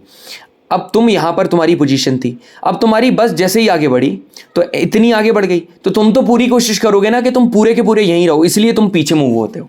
Inertia of rest. अब इनर्शिया ऑफ मोशन क्या है, तुम्हारी बस ऐसे आगे आगे चल रही थी, अब बस एकदम से रुकी, तो तुम्हारी बॉडी कहां जाएगी, आगे, क्योंकि बॉडी तो पहले से आगे जा रही थी ना, तो वो पूरी कोशिश करेगी तो मैं आगे में बने रहूं। तो tendency of a body to remain in the rest of motion, और वही पोजीशन में जिसमें है, डायरेक्शन मतलब उसी डायरेक्शन में बने रहना, तो इसको क्या बोलते हैं, इनर्शिया। इसके बाद ये वाले लॉ देखो, बहुत इंपॉर्टेंट लॉ देखो अब तुम, ठीक है। लॉ तुमको कंप्लीट कराता हूं, न्यूटन के लॉ ऑफ मोशन। न्यूटन के लॉ ऑफ मोशन, पहला लॉ ऑफ मोशन क्या बोलता है, एक body it will always remain in the rest, it will always remain in the rest जब तक उसके ऊपर कोई एक्सटर्नल फोर्स अप्लाई ना हो। इसको लॉ ऑफ इनर्शिया भी कहा जाता है, इसको इंपॉर्टेंट लगा लेना, आंसर आ सकता है एग्जाम में।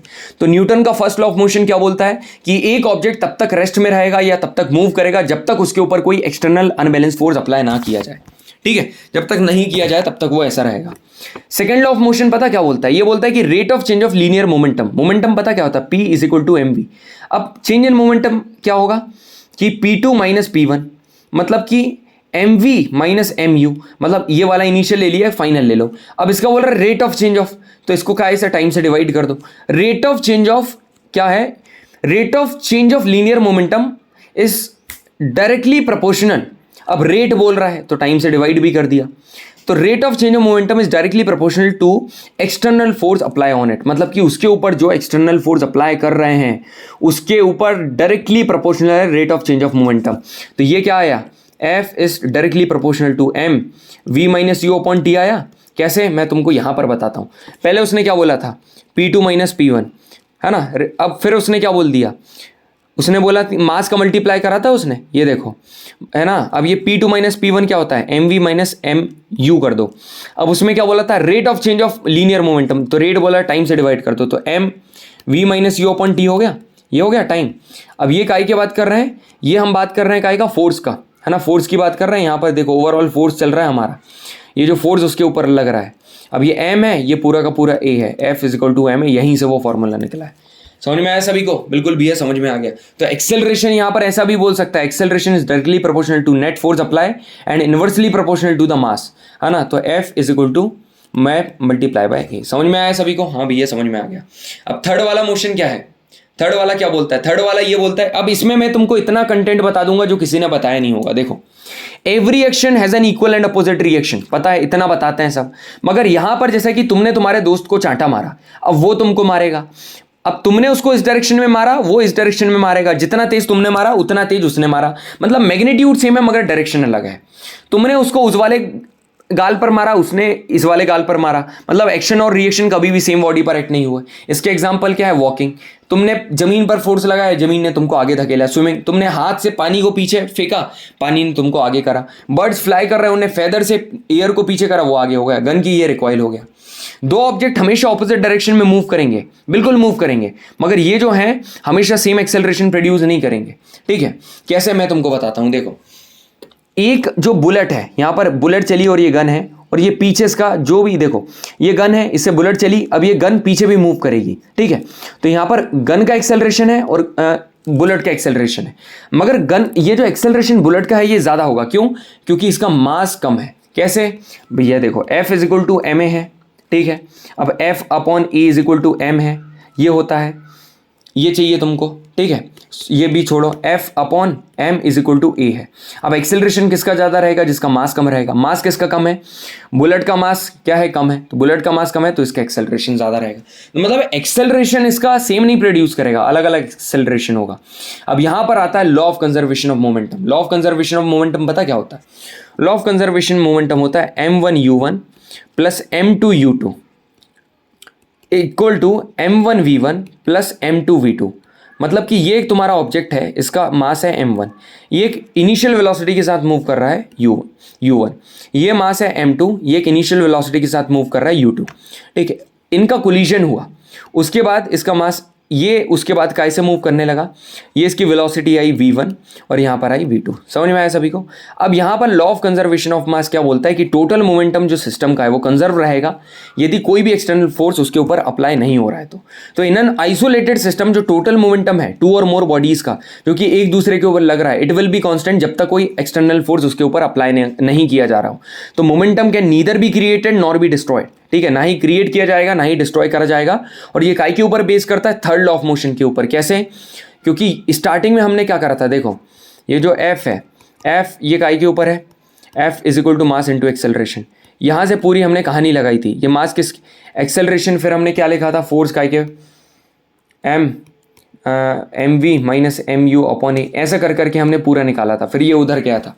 तो ये ओवरऑल हम लोग क्या बोलते हैं, ये थर्ड लॉ ऑफ मोशन के ऊपर बात करते हैं। क्योंकि जब तक, देखो जब तक तुम उसके ऊपर फोर्स नहीं लगाओगे वो कंजर्व रहेगा, मतलब फोर्स लगाओगे तो नहीं रहेगा। तो third law of motion, every action has an equal and opposite reaction, मतलब initial momentum of two object will be equal to final momentum.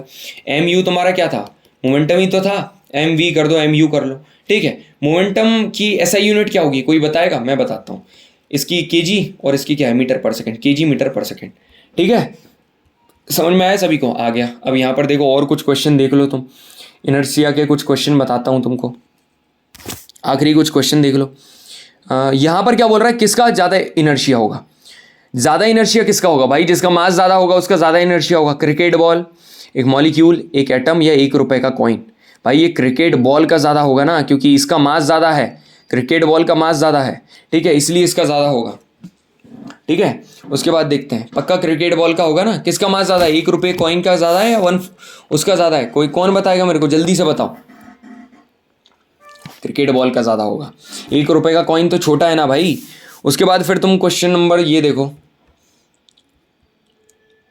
सारे प्रीवियस क्वेश्चन लगभग करा दिए हैं मैंने तुमको। ये वाला 169 वाला देखो, तुम क्या बोल रहा है कि ये देखो, एक सॉलिड डिस्क है और एक सॉलिड स्फीयर है, दोनों का सेम मास है और सेम रेडियस है। Higher momentum of radius about it centre of mass किसका होगा। एक बात मैं तुमको बताऊं, कभी भी तुमको ऐसा क्वेश्चन आए, सेम मास हो और सेम रेडियस हो, सेम मास सेम रेडियस और इनर्शिया ज़्यादा किस में होगा, तो एक तुम्हारी एकदम ऐसी चीज़ होगी स्फीयर और एक तुम्हारी सर्कुलर चीज़ होगी। ठीक है, ज़्यादा कई लोग यहाँ पर वो भी देख रहे होंगे जो कॉमर्स और आर्ट्स के स्टूडेंट हैं, तो उनके लिए मैं तुमको बता रहा हूँ, एक ऐसा होगा स्फीयर और एक मतलब रिंग टाइप का शेप, तो इसका हमेशा ज़्यादा होगा। ये जो डिस्क है इसका हमेशा ज़्यादा होगा। इसी का एक और क्वेश्चन करा दो भैया। देखो यहाँ पर एक और क्वेश्चन आ रखा है, ये क्या बोल रहा है कि एक पतली सी डिस्क है और एक पतली सी रिंग है। अब एक डिस्क है और उससे भी छोटी रिंग है, तो वो और सर्कुलर है, दोनों का मास m है और रेडियस r है। अब बोल रहा है कौन सी चीज़ सही है, किसके पास ज़्यादा काइनेटिक एनर्जी होगी, मतलब कि रिंग के पास होगी या डिस्क के पास होगी, तो काइनेटिक एनर्जी रिंग के पास ज़्यादा होगी। ठीक है, रिंग के पास ज़्यादा काइनेटिक एनर्जी होगी, समझ में आया तुम करो, तो रिंग के पास ज़्यादा काइनेटिक एनर्जी होगी, उसका इनर्शिया भी ज़्यादा होगा। ये वाला क्वेश्चन और देख लो, आखिरी क्वेश्चन क्या बोल रहा है कि इसमें से सही सीक्वेंस कौन सा है जब तुम्हारा एप्पल ग्राउंड पर गिर रहा है। एक बात बताओ, ग्राउंड पर गिरेगा तो आवाज़ आएगी कि नहीं, तो आखिरी में आवाज़ आएगी, तो साउंड एनर्जी काय में आ रहा है, इसमें आ रहा है और इसमें आ रहा है, तो ये आंसर या तो ये होगा या तो सी होगा। तो ग्रेविटेशन पोटेंशियल एनर्जी इसमें भी है, इसमें भी है। फिर हीट एनर्जी टू एयर, भाई हीट रुको जरा, इसके बाद फिर काइनेटिक एनर्जी आएगी ना, पहले तो वो मूव करेगा, पहले तो मूव करेगा, उसके बाद एयर के पार्टिकल से टकराएगा ना, फिर तुम्हारी हीट एनर्जी आएगी, आखिरी में हीट एनर्जी आएगी ना, तो पहले काइनेटिक एनर्जी है, ऑप्शन सी इज करेक्ट। तो फाइनली हमारा सारा का सारा कंप्लीट हो चुका है, पूरे के पूरे मैक्सिमम मैंने तुमको करा दिए है ना। यहाँ पर ये वाला और देख लो, ये वाला कंसेप्ट, आखिरी कंसेप्ट और देखो सर, बढ़िया कंसेप्ट है। क्या बोल रहा है, 2 प्लैनेट है ना, एक 1 और एक 2, जिसकी रेडियस r1 r2 है, जिसमें r1 इज ग्रेटर देन, तो अब पूछ रहा है एक्सेलरेशन ड्यू टू ग्रेविटी किसकी ज़्यादा होगी। ठीक है, अब सुनना मेरी बात, ग्रेविटी क्या होती है, gm/r²। ठीक है, यहाँ पर लिख देता हूँ gm/r²। अब जिसकी रेडियस ज़्यादा होगी, यहाँ पर रेडियस किसकी ज़्यादा है, r1 की ज़्यादा है और r2 की कम है, तो तुम लोग क्या बोलोगे, जिसकी रेडियस ज़्यादा उसकी ग्रेविटी कम, तो ये क्या होगा, g1 is less than g2, ऐसा होगा। मगर नहीं, पता इसका उल्टा केस, सुनना मेरी बात, कभी भी यहां पर क्या आ जाए, कभी भी तुम्हारा डेंसिटी का जिक्र भर कर दे क्वेश्चन में, तो यहां पर क्या हो जाएगा, कभी भी डेंसिटी का, तो उल्टा केस हो जाता है। कैसे हुआ भैया बताओ जरा, ये देखो तुम जरा, यहां पर मैंने तुमको एक चीज नहीं बताई, ये देखो, ये सैटेलाइट वाला तुम पूरा रीड कर लेना, बढ़िया चीज़ है, इसके बाहर एक भी क्वेश्चन नहीं जाएगा, रीड कर लेना, तुमको मज़ा आ जाएगा। ठीक है, तुम्हारे लिए मैंने नोट्स छोड़ दिए हैं ये वाले, एस्केप और ये रीड कर लेना। देखो एस्केप वेलोसिटी पता क्या होती है, मिनिमम वेलोसिटी देना चाहिए एक बॉडी को कि वो अर्थ की ग्रेविटेशनल फील्ड से बाहर चली जाए, है ना, और वो कितनी होती है, √2gr। ऑर्बिटल वेलोसिटी कितनी दें कि वो कम से कम रहे उसके, वो कहाँ, एक बॉडी के अराउंड घूमे, √gr। तो इन दोनों के बीच में काय का फर्क है, √2 का फर्क है। एस्केप वेलोसिटी 11.2 किलोमीटर पर सेकेंड है और ये कितनी है, 7.92 किलोमीटर पर सेकेंड है, मतलब कि 11.2 किलोमीटर पर सेकंड की स्पीड से फेंकना पड़ेगा। तो अब देखो, चाहे तुम चींटी को फेंको चाहे हाथी को फेंको, दोनों के लिए सेम है, मतलब ऑब्जेक्ट के मास के ऊपर डिपेंड नहीं करेगी, ना ही एंगल ऑफ प्रोजेक्शन के ऊपर, ना ही मास के ऊपर। ठीक है, अब यहाँ पर देखो तुमको क्या बताना चाह रहा था मैं, जी की वैल्यू, ये देखो जरा, देखो G is equal to gm/r² हो गया। अब क्वेश्चन में काय का डेंसिटी का जिक्र हुआ, तो कहीं ना कहीं से तुमको डेंसिटी लाना पड़ेगा, तो density is equal to mass upon volume होता है, तो मास काय के बराबर होगा, इन दोनों का मल्टीप्लाई कर दो, डेंसिटी इंटू वॉल्यूम। अब हम काय के पूरे प्लानिट की बात करते हैं, डेंसिटी उसकी रो कर दी और वॉल्यूम किसके बराबर होगा, 4/3πr³, क्योंकि स्फीयर हमारी अर्थ है और प्लानिट सारी स्फीयर हैं अप्रॉक्स, तो यही होगा। तो आप वहाँ पर रखो G is equal to G multiply by mass किसके बराबर होगा, अब तुम्हारा रो 4/3πr³ और अपॉन r², है ना, तो ये r से r कैंसिल। अब तुम देखो ये G के r डायरेक्टली प्रोपोर्शनल है, तो इसलिए वो डायरेक्टली प्रोपोर्शनल हो जाता है। समझ में आया सभी को, आ गया। तो कभी भी डेंसिटी तुमको गिवन है, कोई नहीं बताएगा, ये डेंसिटी यदि तुमको गिवन है तो उसका उल्टा हो जाएगा, मतलब कि G बढ़ेगा, यदि R बढ़ेगा तो G बढ़ेगा और R कम होगा तो G कम होगा, यदि डेंसिटी का जिक्र हल्का सा भी हुआ तो। समझ में आया। तो it was all about the wonderful session gentleman we had so far. उम्मीद करता हूँ सारी चीज़ें तुमको क्लियर हो गई होंगी। ठीक है, बढ़िया तरीके से प्रॉपर नोट्स बनाओ, सारे प्रीवियस क्वेश्चन मैंने तुमको करा रखे हैं, सारे नोट्स वहाँ पर प्रोवाइड कर दूंगा। Thank you very much gentleman, जय हिंद।